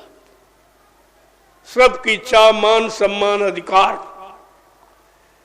लेकिन मैं इससे बहुत दूर हूं। मैंने स्पष्ट कहा है, हमको आपसे न धन तुम्हारा चाहिए, न सामान चाहिए, न अधिकार चाहिए, न चंदा नोट वोट आपसे चाहिए। हमको तुम्हारी जरूरत है। हमको अपनी जरूरत नहीं, तुम्हारी जरूरत है। और लोगों को तुमसे चंदा नोट वोट, पैसे, मान सम्मान की जरूरत है और हमको तुम्हारी जरूरत है। कितना अंतर है, जरा अंतर पर आप विचार करिए। हमको तुम्हारी जरूरत है और लोगों को तुम्हारे धन और सामान और चंदा नोट वोट की जरूरत है। कितना अंतर है पहले आप, क्योंकि मैंने ये सबको देखा है। ये 70 साल की आजादी को बर्बादी में परिवर्तित होते देखा है और सब इसी में बिगड़ गए, बिगड़ रहे। सबको पैसे की जरूरत। मैंने कहा, अरे भाई पैसा क्या लेके जाओगे? तुम्हारे पहले परिवार से कितने चले गए, कुछ लेके गए, तुम क्या लेके जाओगे? जब कुछ जाएगा नहीं तो चोरी क्यों करते हो? पैसे की चोरी। और तुम्हारे पैसे की चोरी तुम्हारे से। देखो कैसी उल्टी नीति। तुमसे पैसा लिया गया और तुम्हारे पैसे की चोरी की गई। आज तक नहीं बताया गया कि कितना लिया और कह दिया कि भारत कर्जदार है। हमने जब भारत ने विदेशी बैंकें भर दिए हैं तो कर्जदार है कि मालदार है? अगर मालदार नहीं तो ये हिंदुस्तान की और विदेशों की सारी बैंकों को कैसे भर दिया? ये कहां से आया? धीरे धीरे धीरे ये राज सब तुम्हारे सामने आके खुल के खड़ा हो जाएगा। बाबा जी ने पहले ही कहा था, बच्चा मेरे पास योजना है, तुम मेरी योजना को जान नहीं सकते हो। अभी मैं तुमसे कहता हूं कि भारत की जनता की कमाई जो लूट घसूट कर और उनसे छिपा कर चोरी करके विदेशी बैंकों में डाल दी, उसको वापस ले आओ। ये तुम्हारे काम नहीं आएगा, तुम्हारी औलादों के काम नहीं आएगा। काम संतों के पास योजना है। संत महापुरुष उस सारे धन को निकालकर भारत में ले आएंगे और भारत की गरीबी चंद मिनटों में समाप्त हो जाएगी और भारत विश्व गुरु कहलाएगा। भारत में न्यायालय होगा। जो न्यायपालिका अमेरिका में, वो भारत में आएगी। देखते जाइए आप, भारत में कार्यालय होगा, दुनिया का न्यायालय होगा। ये भारत देश विश्वगुरु होगा। विश्वगुरु था और विश्वगुरु होगा। कुछ मनचले लोगों ने, कुछ स्वार्थी लोभी लालचियों ने अपने निजी मान सम्मान के लिए इसको गिरवी रख दिया, लेकिन ये चाल किसी के चलेगी। संत महापुरुषों के आगे उससे ईश्वर ब्रह्म पार ब्रह्म भी डरता है, ब्रह्मा विष्णु महादेव भी डरते हैं और तारी शक्तियां थर-थर कांपती हैं। वो संतों की महिमा भूल गए और भारत में संत राज होगा, किसी का राज्य नहीं होगा। संत राज वही है भारत में, बचाए बची है ना। बाबा जय गुरुदेव की वाणी तब दिखाई पड़ी है। हाँ, जय गुरुदेव। ये सब देखने को आपको मिलेगी। आप चिंता मत करिए, थोड़ी इंतजारी कर लीजिए और इनको देख लीजिए। जहां जहां तुम्हारी आस्था है देख लो, मैं मना नहीं करता, लेकिन मुसीबत के सिवा, दुख तकलीफ के सिवा महंगाई, गरीबी, बेरोजगारी के सिवा, टैक्सों की भरमार के सिवा तुम्हारे हाथ कुछ लगने वाला नहीं है। कुछ भी तुम्हारे हाथ लगने वाला नहीं है। इस बात को आप मद्देनजर रखिए। मैं तो पत्रकार, मीडिया, तुम्हें जिम्मेदार हो देश के सच्चाई को उजागर करने वालों, तुम्हारी जिम्मेवारी है। अगर समय से सच्चाई को न बताया और बुराइयों को, भारत के राजा को न समझाया तो ये दोष तुम्हारे पर भी लगेगा। तुम भी दोष से बचोगे नहीं, अपराध से। तुम स्वतंत्र थे अच्छाई सच्चाई कहने के लिए, बताने के लिए, चिताने के लिए, लेकिन तुमने अपनी स्वतंत्रता गिरवी रख दी। तुमने भी बेच दी है। सच्चाई को बेच देने वाला, सच्चाई को समय से न कहने वाला, ये सबसे बड़ा पापी माना जाता है। इनको भी माना नहीं है, मालूम नहीं है ये धार्मिक शास्त्र कि भारत देश को क्या, कितनी बड़ी महिमा बताते हैं। इस देश की महिमा, इस भूमि की महिमा। हनुमंता विशास्ता निहन्ना क्रय विक्रय, संत करना चोफरना कश्य देहात का। ये सलाह देने वाला सबसे बड़ा पापी होता है, अनुमति। और ये सलाहकार जितने हैं सब पाप का काम कर रहे हैं। लेकिन वो बेचारे समझते हैं बड़े बुद्धिमान हैं, लोग हमारी सलाह मानते हैं। लेकिन वो मानते, लेकिन तुम तो ये मानो कि तुम अच्छी सलाह दे रहे हो कि गलत दे रहे हो। तुमको मानना चाहिए। नहीं, इस अपराध से कोई बच नहीं पाएगा।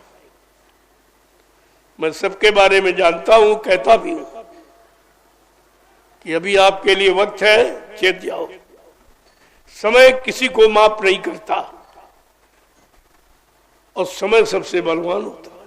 इंसान बलवान नहीं होता, मनुष्य बली नहीं होते हैं, समय हो तो बलवान।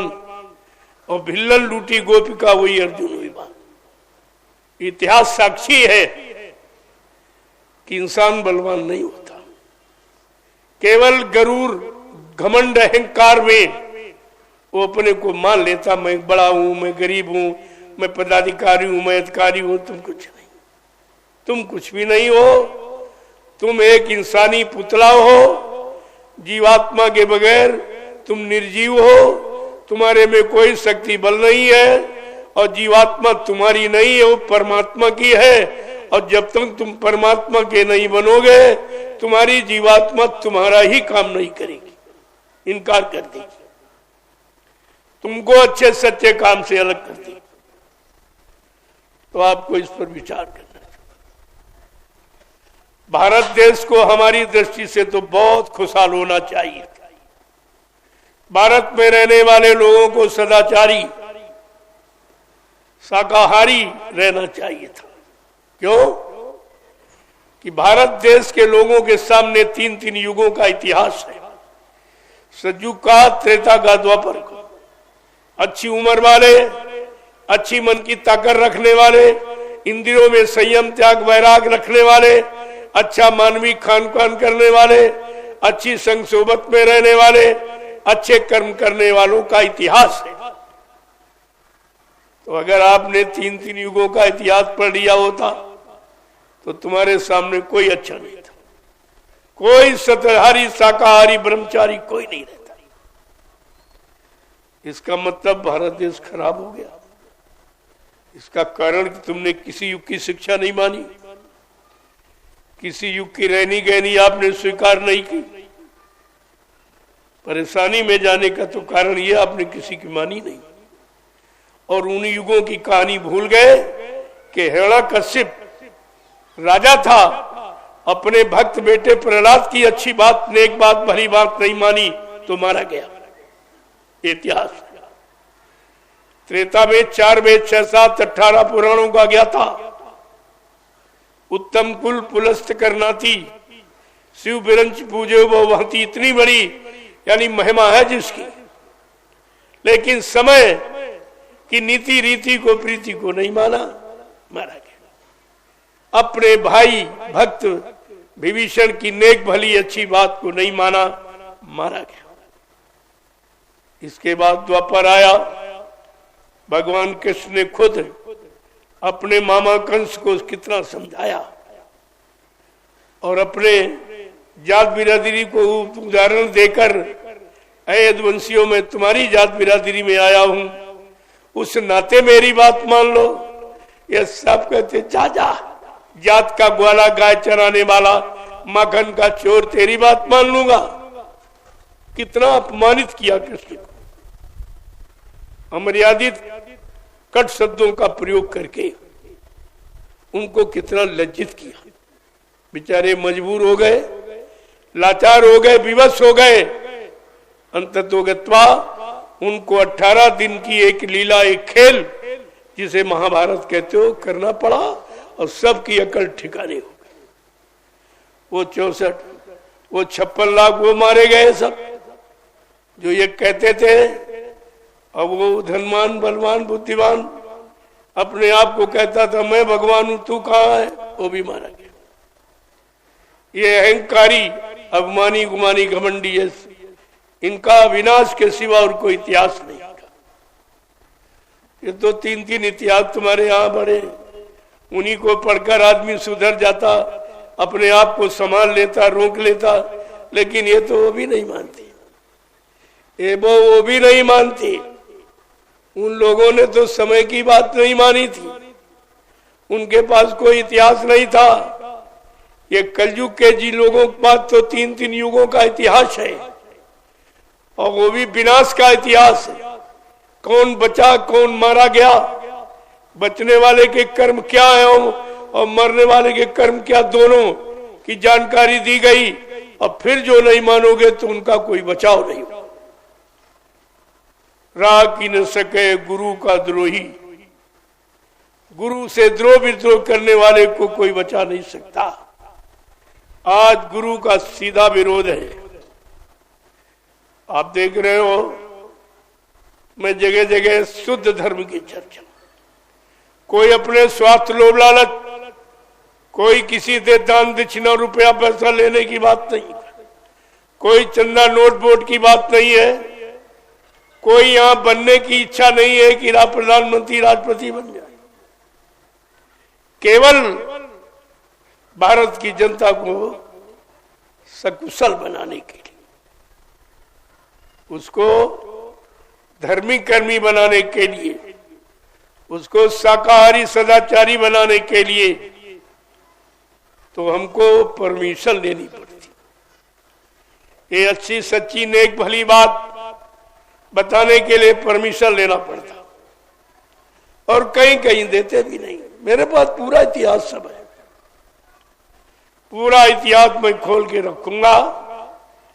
धार्मिक देश, धार्मिक सत्ता, धार्मिक सत्ता के अंतर्गत हमको धर्म की बात, शुद्ध का और शाकाहारी सदाचारी बनने और चरित्रमान बनने, नेक भले ईमानदार बनने के बताने के लिए हमको सरकार से परमिशन लेनी पड़ती थी, और कहीं कहीं ये परमिशन देते भी नहीं थे।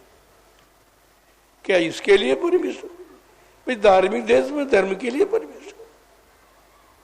मैंने ये भी कहा भाई समझ लो, क्या चोरी करने वाला परमिशन आपसे लेता है, डकैती डालने वाला परमिशन लेता है, झूठ बोलने वाला परमिशन लेता है, छल कपट बेईमानी हिंसा करने वाला परमिशन लेता है? और हमको सत्य, सही, सच्ची, नेक भली अच्छी बात बताने के लिए, लोगों को शाकाहारी सदाचारी बनने बनाने के लिए, उस उपदेश को लोगों के कान तक पहुंचाने के लिए परमिशन लेनी पड़ती। ये भी इतिहास कलयुग का देखिए कि कलयुग कितना खराब था, कि सत्य, न्याय और अच्छी बात कहने बताने के लिए परमिशन नहीं, और बुरे काम की कोई परमिशन नहीं। चाहे जितना झूठ बोले, चाहे जितनी बेईमानी करें, छल करें, कपट करें, हिंसा करें, मतलब यानी चोरी डकैती कर, बलात्कार करे, कोई परमिशन। ये सब क्या है? अरे तो बहुत छोटी बात, इस तो विचार करना ही चाहिए। और विचारमान जो साथ में लगे उनको बताना चाहिए। अगर राजा किसी कुमारक पर जा रहा हो, गंदी नीति को अपना रहा हो, तो ये सलाहकार जो मंत्री मंत्रिमंडल है, इनको सलाह देनी चाहिए समय पर, यानी उनको मतलब ऐसी सलाह देनी चाहिए जिससे उनका भी भला हो और भारत की जनता का भी भला हो। राजा प्रजा दोनों का लाभ, राजा नरक में जाने से बच जाए और प्रजा मुसीबत दुख तकलीफों से बच जाए, ऐसी सलाह इस मंत्रिमंडल को देना चाहिए। इसीलिए वो अपने सहयोगी बनाता, मंत्रिमंडल बना। और मंत्रिमंडल का क्या काम? ये सहयोगी है, अच्छे काम में सहयोग देने वाले, लेकिन कोई नहीं, सब बुरे काम करते हैं और बुरे काम का सहयोग देते हैं और उसी में अपना बड़प्पन, अपनी बुद्धिमानी समझते हैं। ये सबसे बड़ी गंदी नीति ये है। जय गुरुदेव, जय गुरुदेव, जय गुरुदेव, जय गुरुदेव, जय गुरुदेव, जय गुरुदेव, जय गुरुदेव। नाम किसका? प्रभु का। जय गुरुदेव। नाम किसका? प्रभु का। जय गुरुदेव। नाम किसका? प्रभु का। प्रभु का प्यारा नाम। जय गुरुदेव। प्रेमियों, इस भारत देश की आजादी का एक निराला अनोखा इतिहास है। उसको तो खोल के कोई नहीं कहता, लेकिन मैं कहूंगा कि 26 जनवरी गणतंत्र दिवस के नाम से जो सारा हिंदुस्तान जानता है, मैं उस पावन पवित्र तिथि पर राष्ट्र के नाम संदेश दूंगा, और ऐसा संदेश जो किसी ने आज तक नहीं दिया, साफ जानकारी दूंगा, ताकि कोई ये न कह सके इस भारत देश में कोई जिम्मेदार नहीं था। भारत देश की गौरव गरिमा किसी को ध्यान में नहीं थी। भारत सोने की चिड़िया था, आज कागज की भी नहीं रही। सोना कहां चला गया? इस सब बातों को विस्तार के साथ मैं 26 तारीख को कहूंगा। वो तिथि कहने की है, वो तिथि राष्ट्र के हित में संदेश देने की है, इसलिए तो 26 को कहूंगा। लेकिन उसके पहले मैं कुछ आपसे पूछने आया हूं और कुछ बताने आया हूं। खासकर जो जय गुरुदेव धर्म प्रचारक संस्था मथुरा भारत से जुड़े, पहले उनको दूंगा, उनसे पूछूंगा, विरोध की भावना से नहीं, सहयोग की भावना से। तो आप लोग ये बताइए, आप मथुरा जाते रहे हो, बाल बच्चेदार हो, सत्य बोलना। आप गुरु का दर्शन करने गए थे कि चेलों का? जोर से बोलो, गुरु का। इस सच्चाई को मत छिपाइए। गुरु, आप मथुरा जाते रहे हो, गुरु का दर्शन करने गए थे कि चेलों का? गुरु का। आप गुरु की सुनने गए थे कि चेलों की? गुरु की। आप गुरु की मानने गए थे कि चेलों की? गुरु की। आप गुरु भक्ति करने गए थे कि चेला भक्ति? गुरु भक्ति। और ये सब चेला भक्ति कर रहे, सबकी सबकी बात कह रहा हूं। अगर ये अभियान न चलाया गया होता तो सब चेला भक्ति में ही फंसे थे। ये तो समय का अभियान, संत बीज बिनसे नहीं आए पड़े जो झोल, कंचन यदि विष्टा गिरे घटे न ताको मोल। संत अपना बीज कभी निर्बीज नहीं होने देते, वो अपना बीज सुरक्षित रखते हैं। नहीं तो तुम सब चेला भक्ति में जुटे पड़े थे, और अब भी पड़े। गुरु भक्ति भूल गए, चेला भक्ति कर। बेचारे ये भी नहीं जानते गुरु पार करेगा कि चेला पार करेगा। इतनी भी बात समझ नहीं आई इतने दिनों में। फिर तुम्हारा मथुरा जाने का, सत्संग सुनने का मतलब क्या हुआ? क्या मतलब आप निकला? जब गुरु शिष्य की महिमा नहीं समझ पाए, गुरु शिष्य में अंतर नहीं समझ पाए हो, तो तुम समझने क्या गए थे? दूसरी बात है, एक बात और पूछूंगा आपसे। आप ये बताइए, आपने नामदान गुरु महाराज से लिया या किसी चेले से लिया? गुरु महाराज से। देखिए, बड़े सोच के, बहुत सोच समझ के उत्तर देना।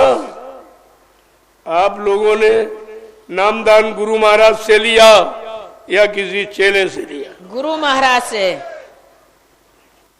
आपका हाथ गुरु महाराज ने पकड़ा या किसी चेले ने पकड़ा? गुरु महाराज ने। आपकी जीवात्मा को जगाने का, परमात्मा से मिलाने का, जीवात्मा को निज धाम पहुंचाने का वादा ये गुरु महाराज का है या किसी चेले का है? गुरु महाराज का। फिर तुम जा कहां रहे? चेलों के पास। तुम लोग जा कहां रहे हो? नामदान गुरु से लिया, चेला गुरु के बने, हाथ गुरु ने पकड़ा, पार करने का भवसागर से वादा गुरु का, जीवात्मा को जगाने, परमात्मा से मिलाने का वादा गुरु का, और जा रहे हो चेलों के पास। क्या चेले ये काम कर देंगे? अगर चेले ये काम कर देते तो गुरु को आने की क्या जरूरत थी?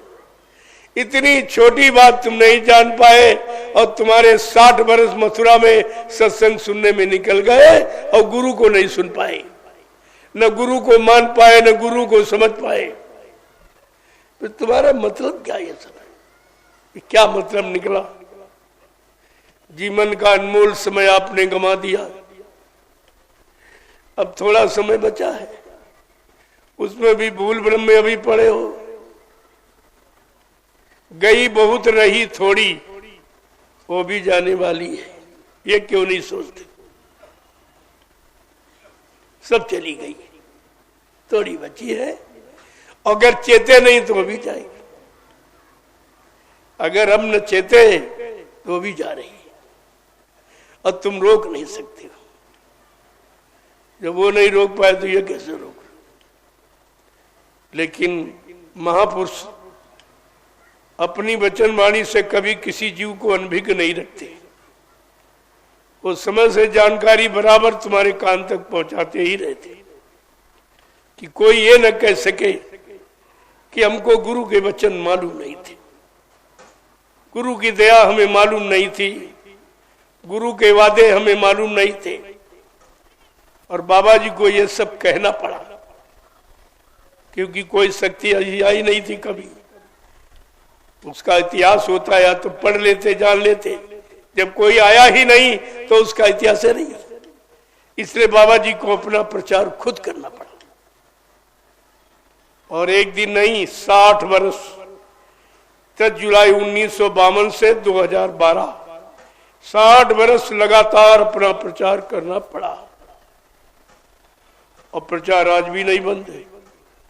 उनके वचनों को बराबर आपके कान तक पहुंचाया जा रहा, कि कोई ये न कह सके भाई हमको बताया क्यों नहीं। क्योंकि संत अपना कोई न कोई नुमाइंदा जरूर रखते हैं, जो समय से संदेश को प्रसारित करता। कहते वो मेरा ही या वो है मैं, हमारे उसमें कोई अंतर नहीं है। जो मेरा संदेश प्रसारित करता है, मेरी महिमा बताता है और जीवों को उधर से मोड़ के इधर लगाता है, वो मेरा ही घट है। वो घट मेरा ही, वो किसी और का घट नहीं। और का घट गुरु का काम नहीं करेगा। कहते वो घट खास खुदा का है। आपको जानकारी दिया हो गई, चलो एक बार फिर बता दिया जाए इनको। तो 11 वर्ष से मैं फिर आपके बीच में ये सब जानकारी दे रहा हूं। मैं कुशीनगर के लिए कोई नया नहीं हूं। कई बार कार्यक्रम आप लगभग साल में 1-2 कार्यक्रम तो हो ही जाते हैं कि आप भूलने न पाए। ये निरंतर रटाया जा रहा है कि गुरु के वचनों को भूलने न पाए, क्योंकि गुरु के वचन कभी झूठे नहीं होते हैं, कभी अदलते बदलते नहीं, उनको कोई मेट भी नहीं सकता। ये शक्ति सामर्थ्य किसी लोक में नहीं है जो गुरु के वचनों को मेट दे। ऐसी कोई शक्ति नहीं है, न ब्रह्मा, न विष्णु, न महादेव, न रामकृष्ण, न ब्रह्म पारब्रह्म, कोई नहीं। उस मालिक के वचनों को कोई मेट नहीं सकता। तो इंसान की बस की बात क्या है? वो कहने से बताने से मिटना थोड़ी हो जाता, वो तो अपने समय पर लागू हो जाएगा। तो इसीलिए अगर तुमने वचनों को माना होता तो आज तुम्हारी ये हालत नहीं होती। इसलिए महापुरुषों ने बताया है तो उनको पूछने का अधिकार भी है। आपसे पूछते हैं, कहते हैं तुम्हारे में भूल भ्रम कैसे आया, किस कारण तुम अपने गुरु को भूल गए हो और इतनी जल्दी तुमने विश्वास कर लिया। गुरु के वचनों पर विश्वास करने में तुमको 60 बरस लग गई। 10 जुलाई 1952 से 2012 और एक झटके में भूल गए, एक झटके में। स्वार्थी लोभी लालचियों ने एक आवाज उठाई, तुम सब मान गए। तुम्हारी समझ में नहीं आया, क्या गुरु अपने आप को झूठा सिद्ध करेगा? क्या अपने आप को झूठा कहलाएगा? सारी सृष्टि झूठा कह के अवहेलना करेगी, निरादर करेगी, अपमान करेगी? ये सब आपको विचार करना चाहिए था। आपने गुरु बनाया है कि केवल गुरु सुना था? सुना था, बनाया नहीं था। अगर एक बार जिसको पति बना लिया जाता है, क्या कभी उस स्वप्न में भी नहीं बोलती है? कितना लोग प्रयास करें फिर भी नहीं बोलती, कोई बुला नहीं सकता। ये रिश्ते संसार के नहीं भुलाए जाते हैं, और गुरु तो आध्यात्मिक रिश्ता, जीवात्मा को परमात्मा से मिलाने वाला, इसको कैसे आप भूल जाएंगे? और इसको भूल जाएगा तो दूसरा कोई मिलेगा नहीं। आप परमात्मा से मिलाने वाली शक्तियां कोई 1000-2000 नहीं आती, एक आती, सिर्फ एक समय से आती है। और उसको भूल जाओगे फिर तुम्हारा काम खत्म हो जाएगा। इसलिए वो पूछते हैं कि हमने तुमको 10 जुलाई 1952 से 2012 मथुरा में जगह जगह पूरे देश में बड़े बड़े कार्यक्रम करके तुम्हें सुनाया और तुमको बताया मैं ये काम करने आया हूँ, ये काम करके जाऊंगा, मुझको मेरे काम से न कोई रोक सकता, न किसी के पास मेरे मारने का सामान है। ये सब उन्होंने आपको बताया, जिससे आप पर यह विश्वास हो जाए कि मेरा गुरु समर्थ। समर्थ का अर्थ क्या है? और तुमने ये कहा, प्रचार किया कि गुरु हमारे समर्थ हैं, गुरु हमारे अनामी महाप्रभु हैं, वो त्रिकालदर्शी हैं, ये मतलब वो युग सृष्टा है, युग दृष्टा, ये सब प्रचार आपने किया। आपने भारत की जनता से ये भी कहा कि विश्व पे सुख शांति, विश्व को सुख शांति जय गुरुदेव नाम से मिलेगी, और विश्व को सच्ची सुख शांति बाबा जी से मिलेगी। अब तुम यही कह प्रचार कर रहे हो कि बाबा जी मर गए, तो लोग कहेंगे विश्व को सुख शांति कौन देगा?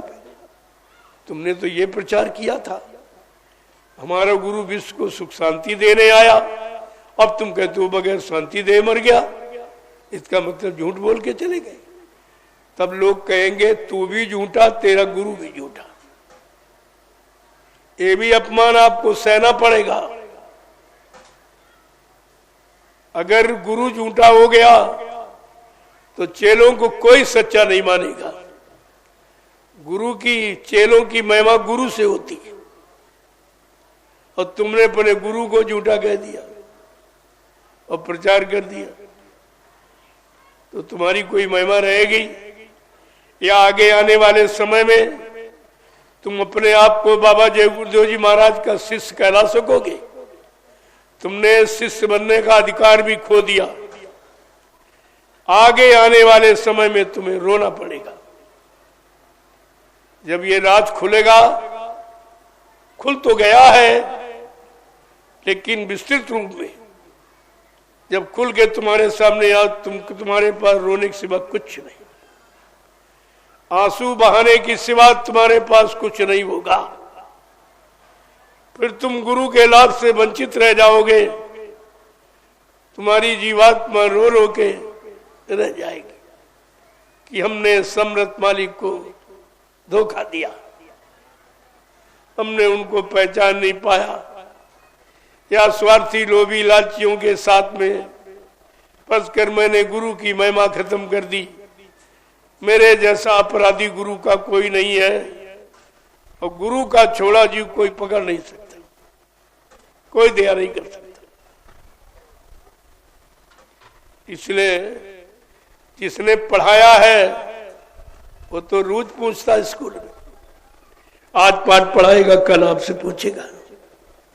लेकिन बाबा जी ने 60 साल पढ़ाया, आपसे पूछा कुछ? वो इशारा करके कुछ आपसे पूछना चाहते। क्या कहा कि अगर बात संतों की मानी जो होती, अगर बात संतों की मानी जो होती, देखो मुसीबत आने का कारण क्या, बीमारियां बढ़ने का कारण क्या, पारस्परिक लड़ाई झगड़े बढ़ने का कारण क्या, महंगाई गरीबी बढ़ने बढ़ाने का कारण क्या है?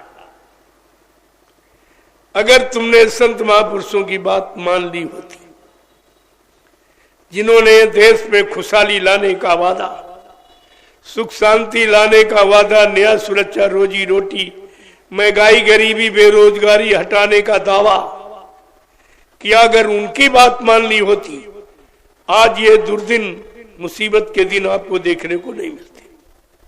पूछ रहे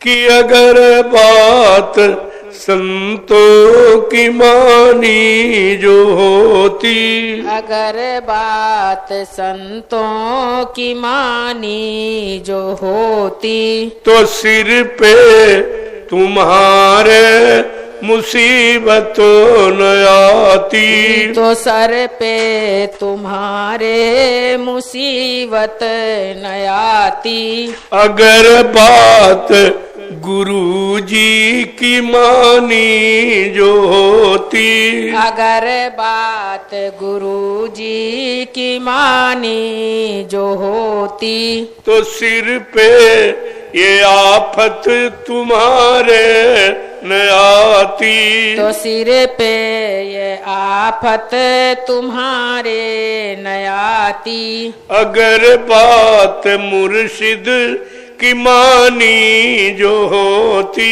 अगर बात मुर्शिद की मानी जो होती, तो सिर पे कयामत तुम्हारे न आती, तो सिर पे कयामत तुम्हारे न आती। सभी देशवासी ये भाई है अपने, सभी देशवासी ये भाई हैं अपने, तो फिर बैर की नीति ठानी क्यों तुमने, तो फिर बैर की नीति ठानी क्यों तुमने।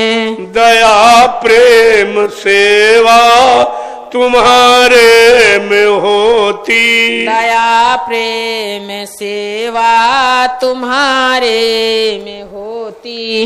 नदी खून की ये बहाई न होती, नदी खून की ये बहाई न होती। लोगों संत महापुरुष से पूछ रहे हैं कि जैसे हम आप एक ही परमात्मा जो सबका परम पिता है, उस परमात्मा पिता की हम सब संतान हैं। परमात्मा पिता के नाते हम भाई भाई तो हुए। जब एक ही परमात्मा पिता की संतान हो तो भाई भाई, शरीर से भी और आत्मा से भी। क्यों? परमात्मा ने अपनी आत्मा सब में बैठा ली, तो आत्मा के नाते हम भाई भाई हुए, चाहे उधर से समझो चाहे इधर से। लेकिन ये भाईचारा, ये मार काट हिंसा, ये परेशानी दुख तकलीफ लूट मार में क्यों जा रहा? पूछ रहे ये क्यों जा रहा? अगर तुमने भाईचारा समझा होता, परमात्मा खुदा की दृष्टि से, जिस्म की दृष्टि से, आत्मा रूह की दृष्टि से, तो कोई झगड़ा नहीं करता कि हम तो भाई भाई, आपस में भाई भरे करे रो लड़ाई। ये भाईचारा कैसा है?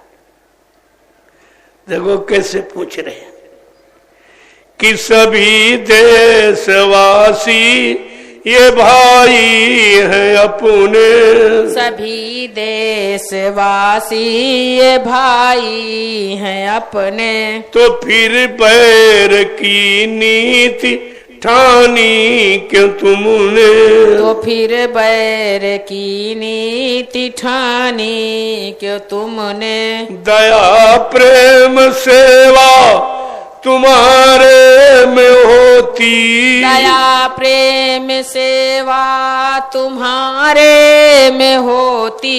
नदी खून की ये बहाई न होती, नदी खून की ये बहाई न होती। अगर बात संतों की मानी जो होती, अगर बात संतों की मानी जो होती। तो सिर पे मुसीबत तुम्हारे न आती, तो सिर पे मुसीबत तुम्हारे न आती। कि घट घट में इंसान के रहता भगवान, घट घट के इंसान में रहता भगवान। और इसकी नहीं तुम को है कोई पहचान, इसकी नहीं तुमको है कोई पहचान। अगर दिल भवन में सफाई जो होती, अगर दिल भवन में सफाई जो होती। तो मंदिर ये मस्जिद बनाई न होती, तो मंदिर ये मस्जिद बनाई न होती। देखो भगवान खुदा ने ये मनुष्य रूपी मंदिर और जिस्मानी मस्जिद बना दी, और तुमने उसकी बनाई को तो गंदा किया और अपनी अलग से ईंट पत्थर की बना दी। क्या इसमें कभी आया है या किसी को मिला है? मुल्ला मौलवी को या पंडा पुजारी को मिला किसी को? तुम्हारी बनाई ईंट पत्थर वाले में कभी आया? और जो उसने बनाई है ये जिस्मानी मस्जिद और मनुष्य मंदिर, इसमें उसकी मूर्ति हमेशा बैठी हुई है।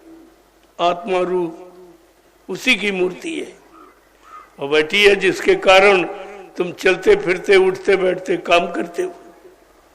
उसकी मूर्ति ये काम कर रही है, और जो तुमने बनाई उसमें कोई काम नहीं है।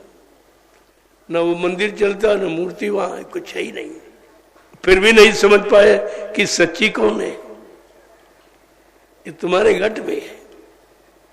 आगे क्या कह रहे हैं कि सभी धर्म ग्रंथों का है एक कहना, सभी धर्म ग्रंथों का है एक कहना। बनो शाकाहारी सदाचारी रहना, बनो शाकाहारी सदाचारी रहना। अगर मुर्गा बकरी ये खाई न होती।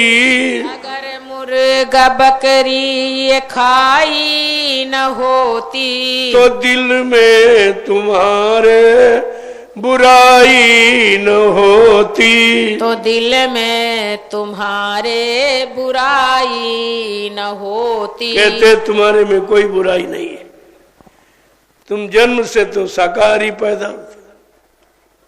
बच्चा शाकाहारी सदाचारी ब्रह्मचारी बन के जन्म लेता है, चाहे हिंदू घर में हो चाहे मुसलमान घर में, किसी को अब जाति में। लेकिन अब जैसे परिवार में आया, परिवार का गंदा खान पना मिला तो गंदा हो गया।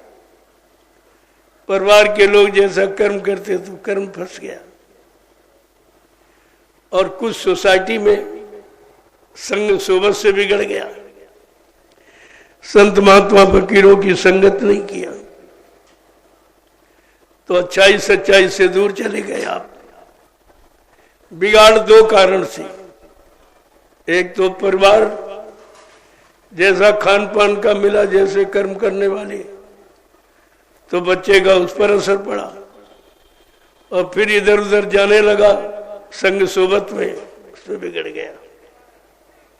कहा तुम्हारे में कोई बुराई नहीं थी, बुराई आपने पैदा की है। बुराई अपने आप में आपने स्वीकार की है, ले ली है, कर ली है। उसी का ये फल है कि आज मुसीबत आपत्ति दुख बीमारी महामारी दुख तकलीफ आने का कारण है गंदा खान पान और गंदे कर्म। ये दो कारण से बिगाड़ होता है और इस समय दोनों की भरमार है। तो तुम्हारे संभलने का, बनने का, सुधरने का कहीं प्रश्न ही नहीं है। वो तो व्यवस्था ही आपने खत्म कर दी। लेकिन संत महापुरुष अपने कर्म कर्तव्य से कभी अलग नहीं होते। वो बराबर अपना संदेश, अपना निर्देश, आदेश देते रहते हैं ताकि कोई ये न कह पाए कि भाई हमको तो कोई अच्छी सच्ची बात बताने वाला मिला ही नहीं था। ये आप कह नहीं सकते। तो ये सब चीजें जो समय की रखी गई हैं, समय से लोगों को अच्छा सच्चा बनाने के लिए, सुख शांति में रहने के लिए, इसीलिए आपको मानव जीवन मिला है। और जीवन सब भोग में निकल गए, कुछ नहीं मिला, कोई प्रयोग का सामान नहीं। मानव जीवन मिला तो हर तरीके से अच्छा बुद्धि को सात्विक बुद्धि बनाने वाला भोजन, सीजनल अनाज, सीजनल दाने, सीजनल सब्जियां, फल फूल मेवे, दूध मक्खन मलाई घी, इसको कहते हैं सात्विक आहार, शाकाहार इसी को कहते हैं, शुद्ध आहार इसी को कहते हैं। अब जैसा आहार करोगे वैसे विचार बनेंगे आप, जैसा करो आहार वैसे बने विचार, और जैसे विचार बनेंगे वैसे कर्म करोगे, जैसे कर्म करोगे वैसा फल मिलेगा। देखो मेन चीज मिली, हमारा आहार खराब हो गया, आहार से विचार खराब हो गए, विचार से कर्म खराब हो गए, और कर्म खराब हो गए तो मुसीबत में चले गए, दुख तकलीफ में, बीमारी महामारी में फंस गए। तो इसका सब का कारण निकला है हमारा गंदा आहार, जो मनुष्य का भोजन, क्योंकि परमात्मा खुदा ने जितने जीव जंतु बनाए सबका भोजन अलग बनाया। पशुओं का अलग है, पक्षियों का अलग है, जंगली जानवरों का अलग है, कीड़े मकोड़ों का अलग है, और आप इंसान का भोजन सबसे अलग बनाया, क्योंकि भगवान को इंसान सबसे ज्यादा प्यारा है। धर्मशास्त्र बराबर कह रहे हैं, भगवान राम ने भी कहा है कि सब मेरे सब मम उपजाए, और तीन में आधी के मनुज मोह भाए। भगवान राम ने क्या कहा, ये सारी सृष्टि मेरी ही बनाई, किसी इंसान विज्ञान ने कोई जीव जंतु नहीं बनाया। जब इंसान विज्ञान ने बनाया नहीं तो मारने काटने का अधिकार किसने दे दिया? जो चीज आपने बनाई नहीं उसको बिगाड़ने का अधिकार आपको नहीं है, और जिसने बनाई उसकी चीज बिगाड़ोगे तो उसको आपसे खुशी होगी कि नाराजगी होगी। फिर वो नाराजगी में क्या करेगा, यही तो आपको सोचना चाहिए था। लेकिन ना आप सोचे और ना आपको ये गलत बताने वाला कोई मिला, व्यवस्था तो वहीं से बिगड़ गई। अगर राजा धार्मिक होता तो निश्चित ये धर्म की बात आपको बताता, मानवता इंसानियत की बात बताता, प्रेम प्यार मोहब्बत सेवा दया सदाचार परमात्मा की यादगार, माँ बहन बेटी की परख पहचान और इन जीव जंतुओं की महिमा सब बताता। पहले राजा के पास गुरु एक ज्ञान की धरोहर है। हर राजा एक गुरु रखते थे। जहां कोई कमी बेसी हो जाती थी फट से परे गुरु से सलाह लेते थे। भगवान राम ने दो गुरु रखे।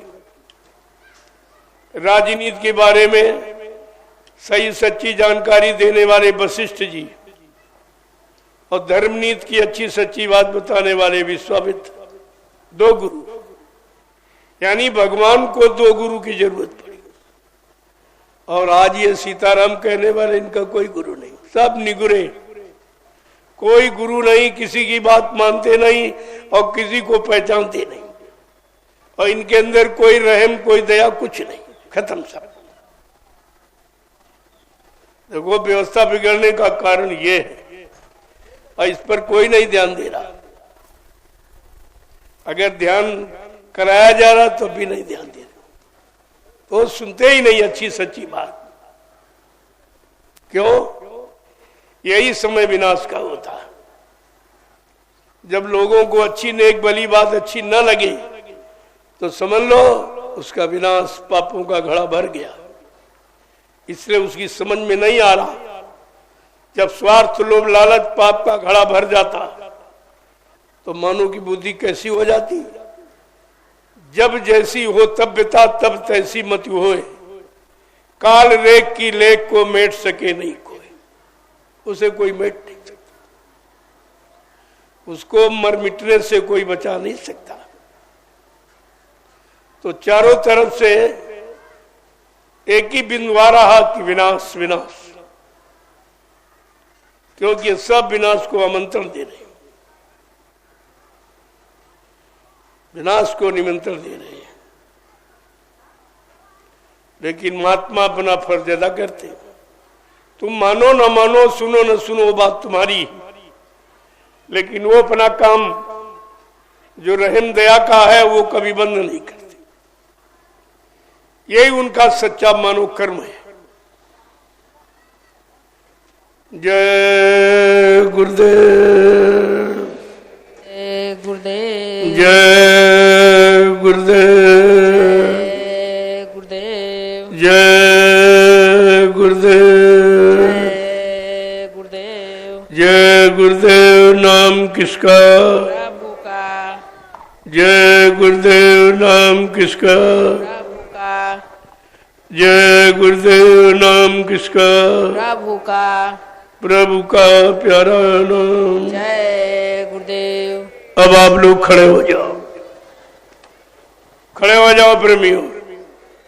आज सत्संग का पहला दिन है। सत्संग तो मैं कल से आपको सुनाऊंगा, आज पहला दिन है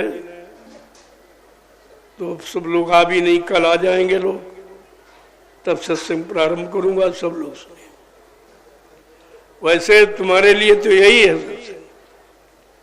सत्संग जिसकी कारण सत्संग समझ में नहीं आ रहा, सत्संग का लाभ नहीं मिल रहा, सुख शांति नहीं मिल रही, जीवन का सच्चा आनंद नहीं मिल रहा, तो इसीलिए तो ये जरूरी था जो मैंने बताया आपको।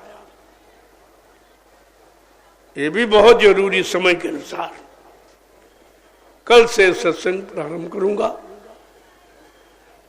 आप लोग सुनिए, इसकी जरूरत है, आगे इसी की आवश्यकता है।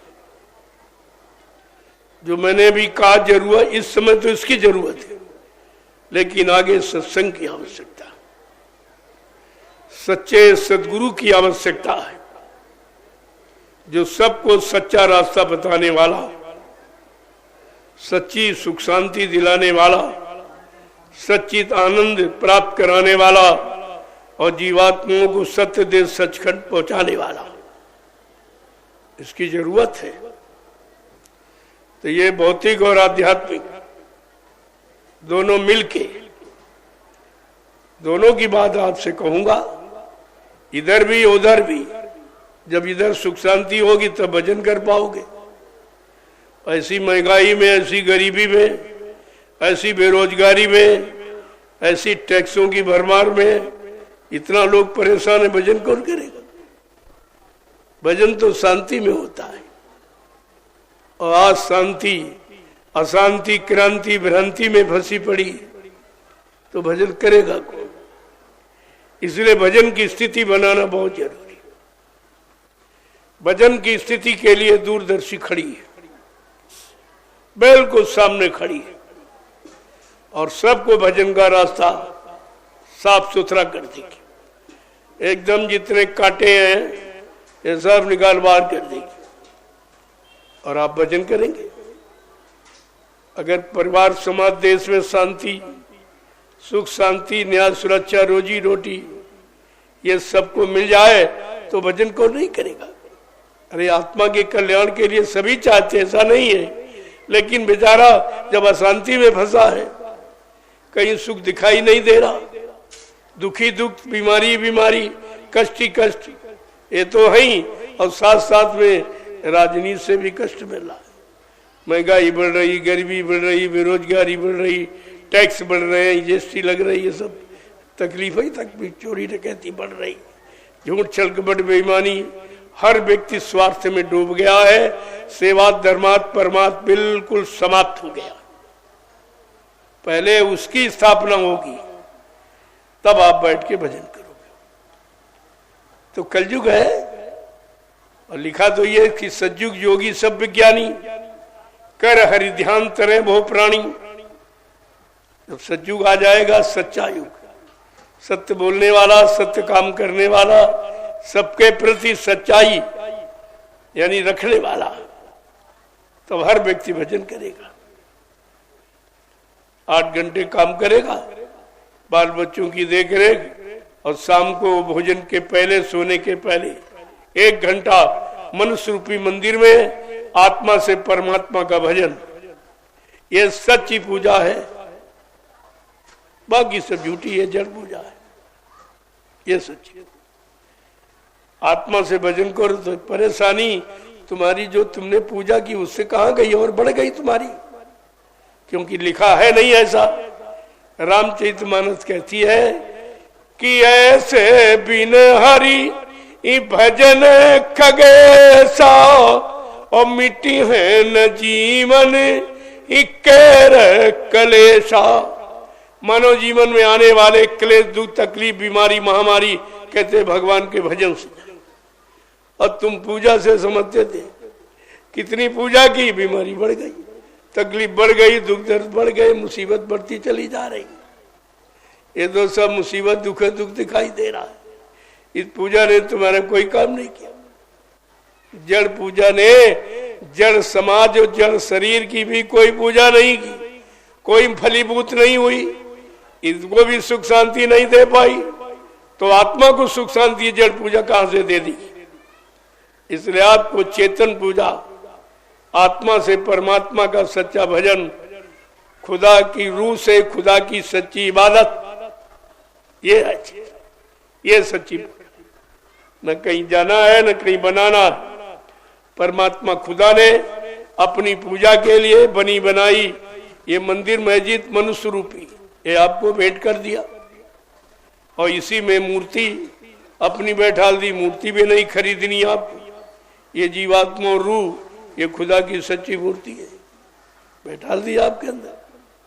बस सुबह शाम आपको उसकी आवाज लगानी, उस नाम की कमाई करनी है। ये सच्ची पूजा। भगवान खुदा पाने में 1 पैसा का भी खर्च नहीं, 1 रुपए की जरूरत नहीं खर्च करनी, कुछ नहीं। और पूजा में तो बहुत खर्चा किया, मेरा कुछ नहीं। खर्चा भी किया आपने, परेशान भी हो। अगर भजन करो तो सारी परेशानी चली जाए और एक पैसा नहीं खर्च करना। भगवान पाने में, खुदा पाने में कोई खर्चा नहीं। क्यों?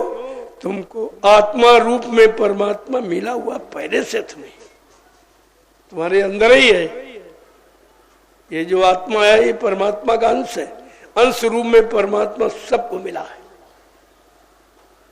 बात तो इसलिए है, इसलिए महात्माओं ने आपको वो पूजा बताई जिसमें 1 रुपया खर्च नहीं, कुछ नहीं, केवल इसको साफ रखो, गंदा न करो। ये मनुष्य रूपी मंदिर सच्चा मंदिर है, इसमें खुदा की रूह है और परमात्मा की आत्मा बैठी है। इसको पाक साफ रखो और सुबह शाम इसी की विधि से याद करो। आत्मा से परमात्मा का भजन होता है, शरीर से नहीं, इंद्रियों से नहीं, सामान से नहीं, रुपए पैसे से नहीं, आत्मा से परमात्मा का।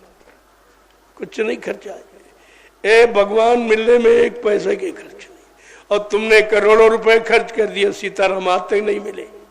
बड़ा हल्ला मचाया, अयोध्या में सीताराम मिले किसी को? कितना झूठा प्रचार ये लोग करते हैं। खुद फंसे और फंसे, अपना स्वार्थ सिद्ध करने के लिए पता नहीं झूठ पर झूठ, झूठ पर झूठ, झूठ पर झूठ बोलते चले जा रहे हैं। इनको ये भी नहीं समझ आ रही कि करोड़ों जन्म लग जाएंगे तुम्हें पार होने में। तुमने इतना झूठ बोला है, वो झूठ का परिणाम भोगने के लिए अभी आपको कितने जन्म लेने पड़ेंगे, और तब भी ये झूठ का कर्जा अदा नहीं होगा। एक झूठ नहीं, हजारों झूठे रोज। एक झूठ छिपाने के लिए हजारों झूठ बोली जा रही, ये सब झूठा। अरे धर्मशास्त्रों को भी नहीं माने। धर्मशास्त्र कहता ना हम बसामी वैकुंठे योगिना हृदय नचा मम भक्त्वा यत्र गांति तत्र तिष्ठामि नारदा। काहे नारद, मैं यहाँ कहीं नहीं रहता जहां तुम उनको ढूंढते हो, न कागज में, न पानी में, न पत्थर में, न तीरथ में, न मूरत में। मैं तो तुम्हारे सब के अंदर आत्मा रूप में मौजूद हूं। आत्मा रूप, ये बात आपको कोई नहीं बताता कि इनमें कोई महात्मा तो है नहीं। महात्मा माने दाढ़ी बाल लाल पीला कपड़ा पहले तो महात्मा हो जाएगा, वो महात्मा योगी हो जाएगा।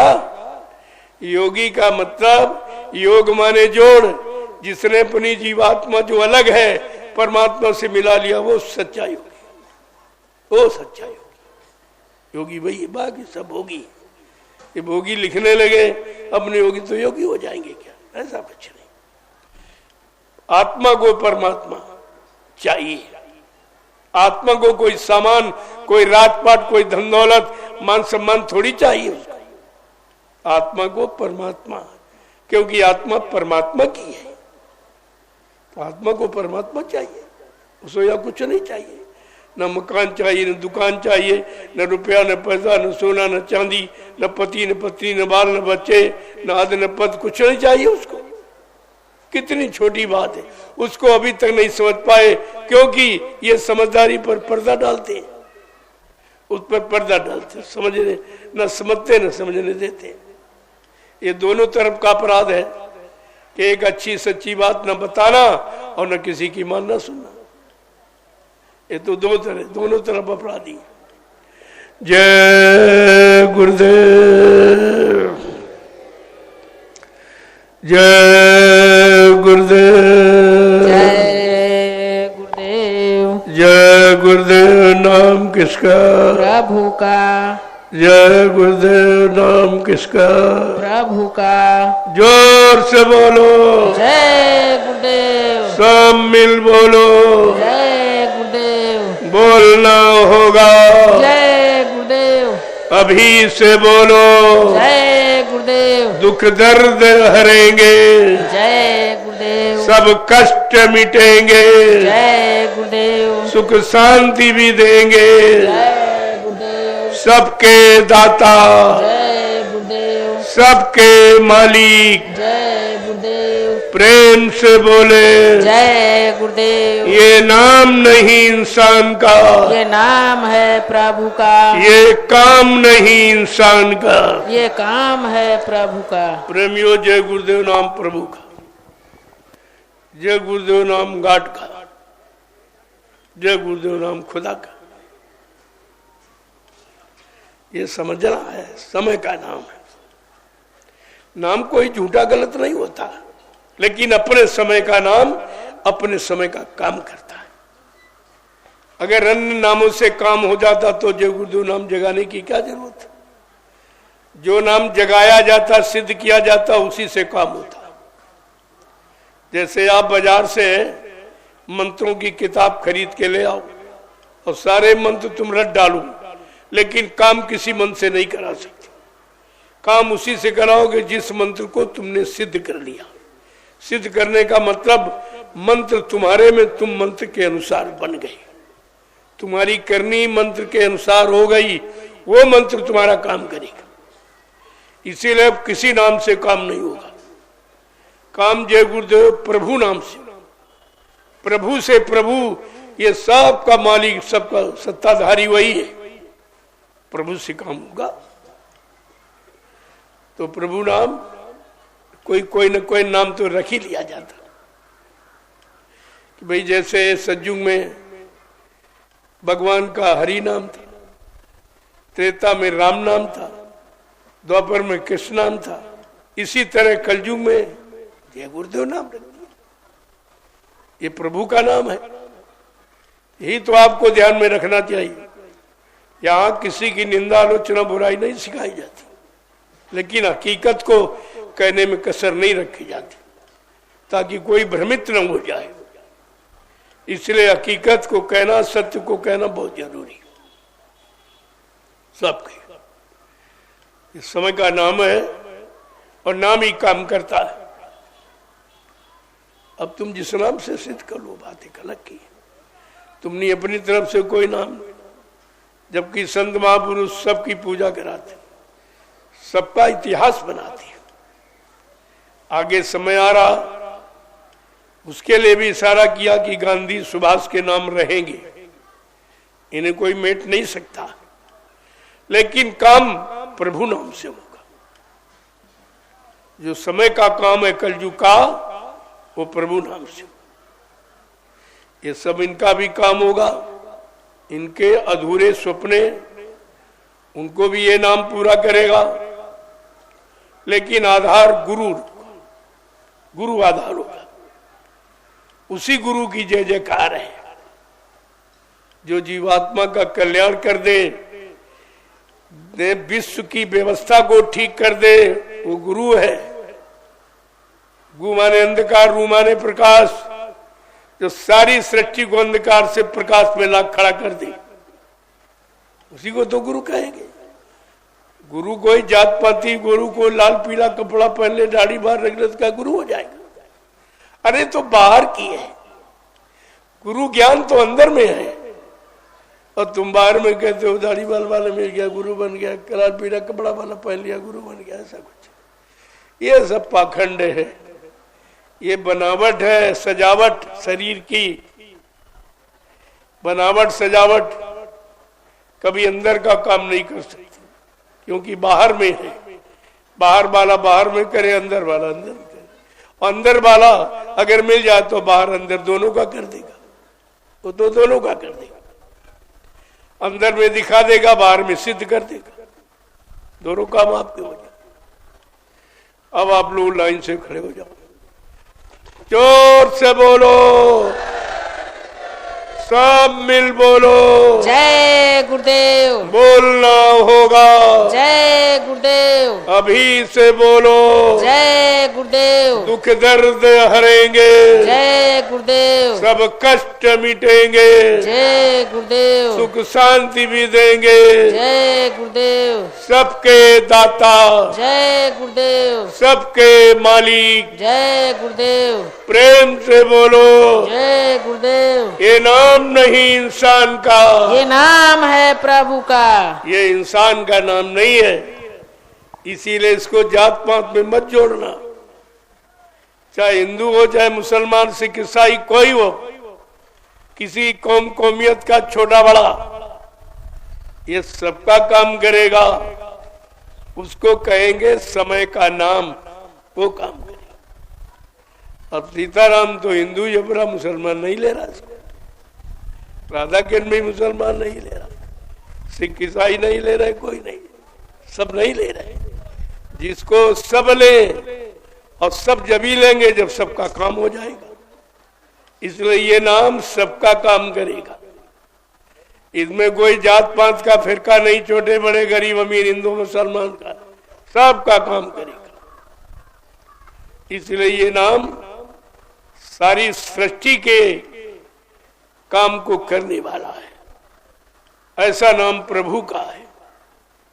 प्रभु सर्वो सर्वा, प्रभु सबका मालिक, सबका सृजनहार और सबका काम करने वाला, प्रभु से कहते हैं।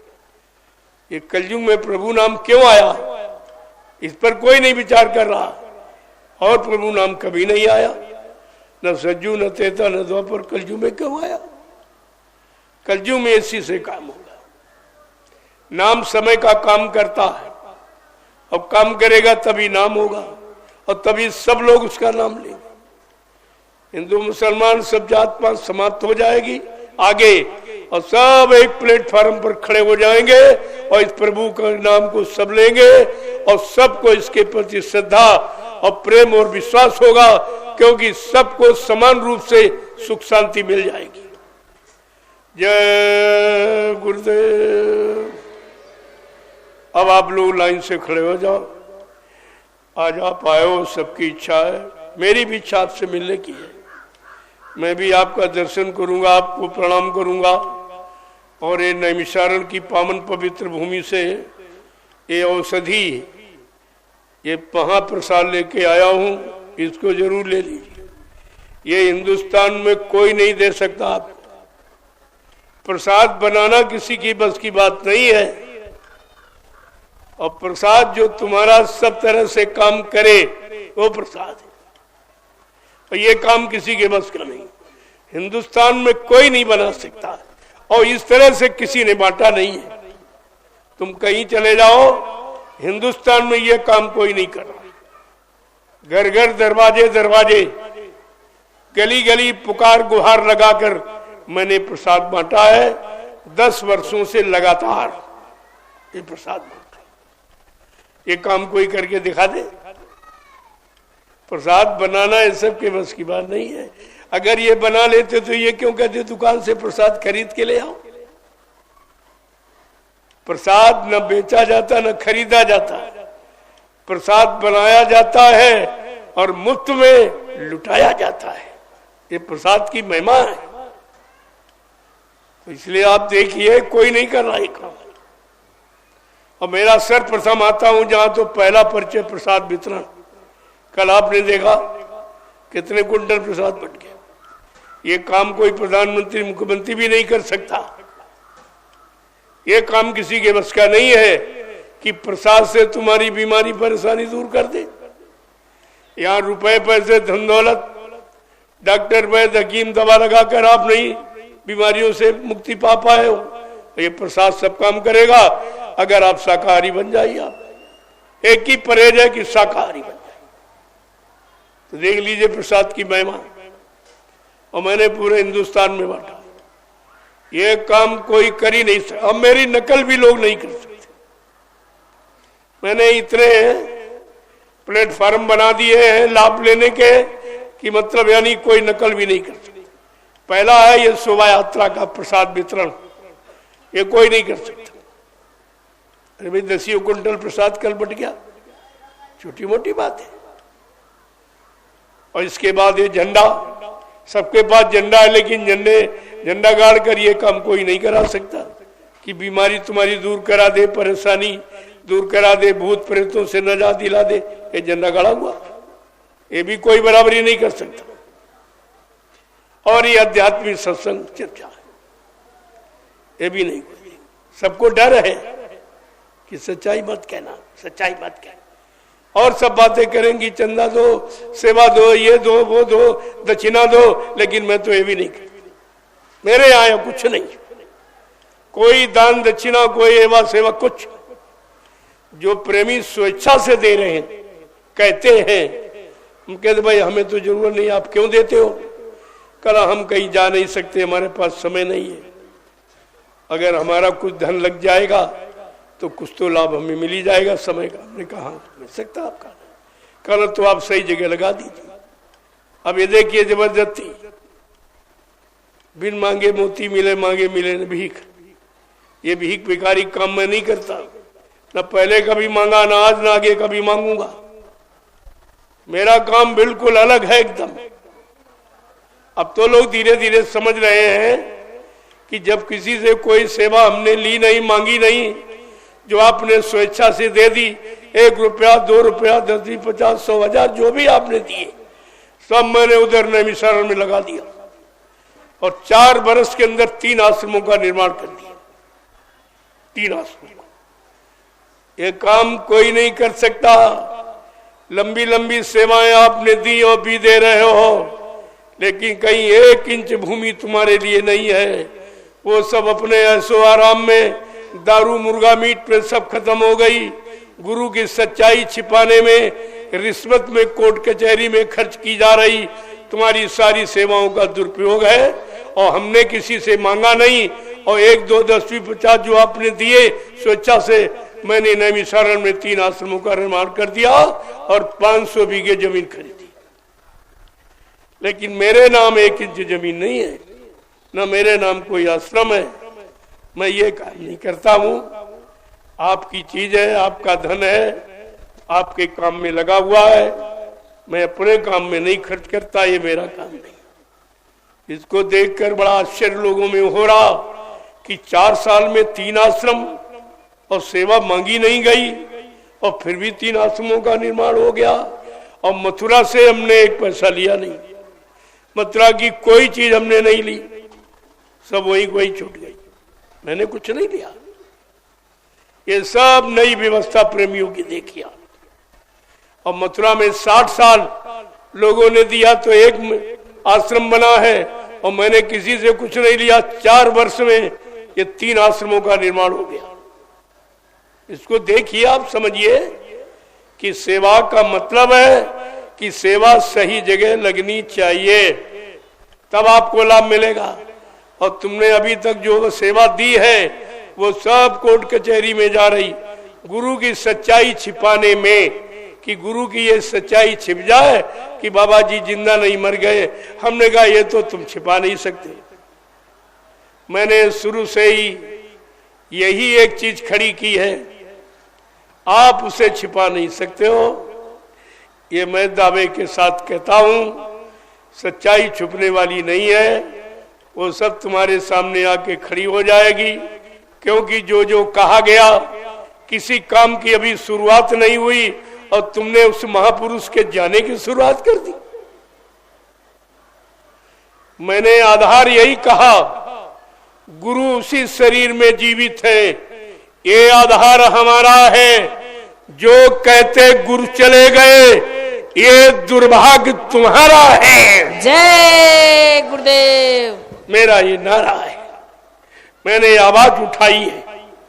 हिंदुस्तान में किसी ने नहीं ये कहा, लेकिन मैं कह रहा हूं और सिद्ध करके दिखा दूंगा आपको। आप चिंता क्यों करते हो? थोड़ा इंतजार करिए, सब तुम्हारे सामने लाके खड़ा कर दूंगा। जय गुरुदेव।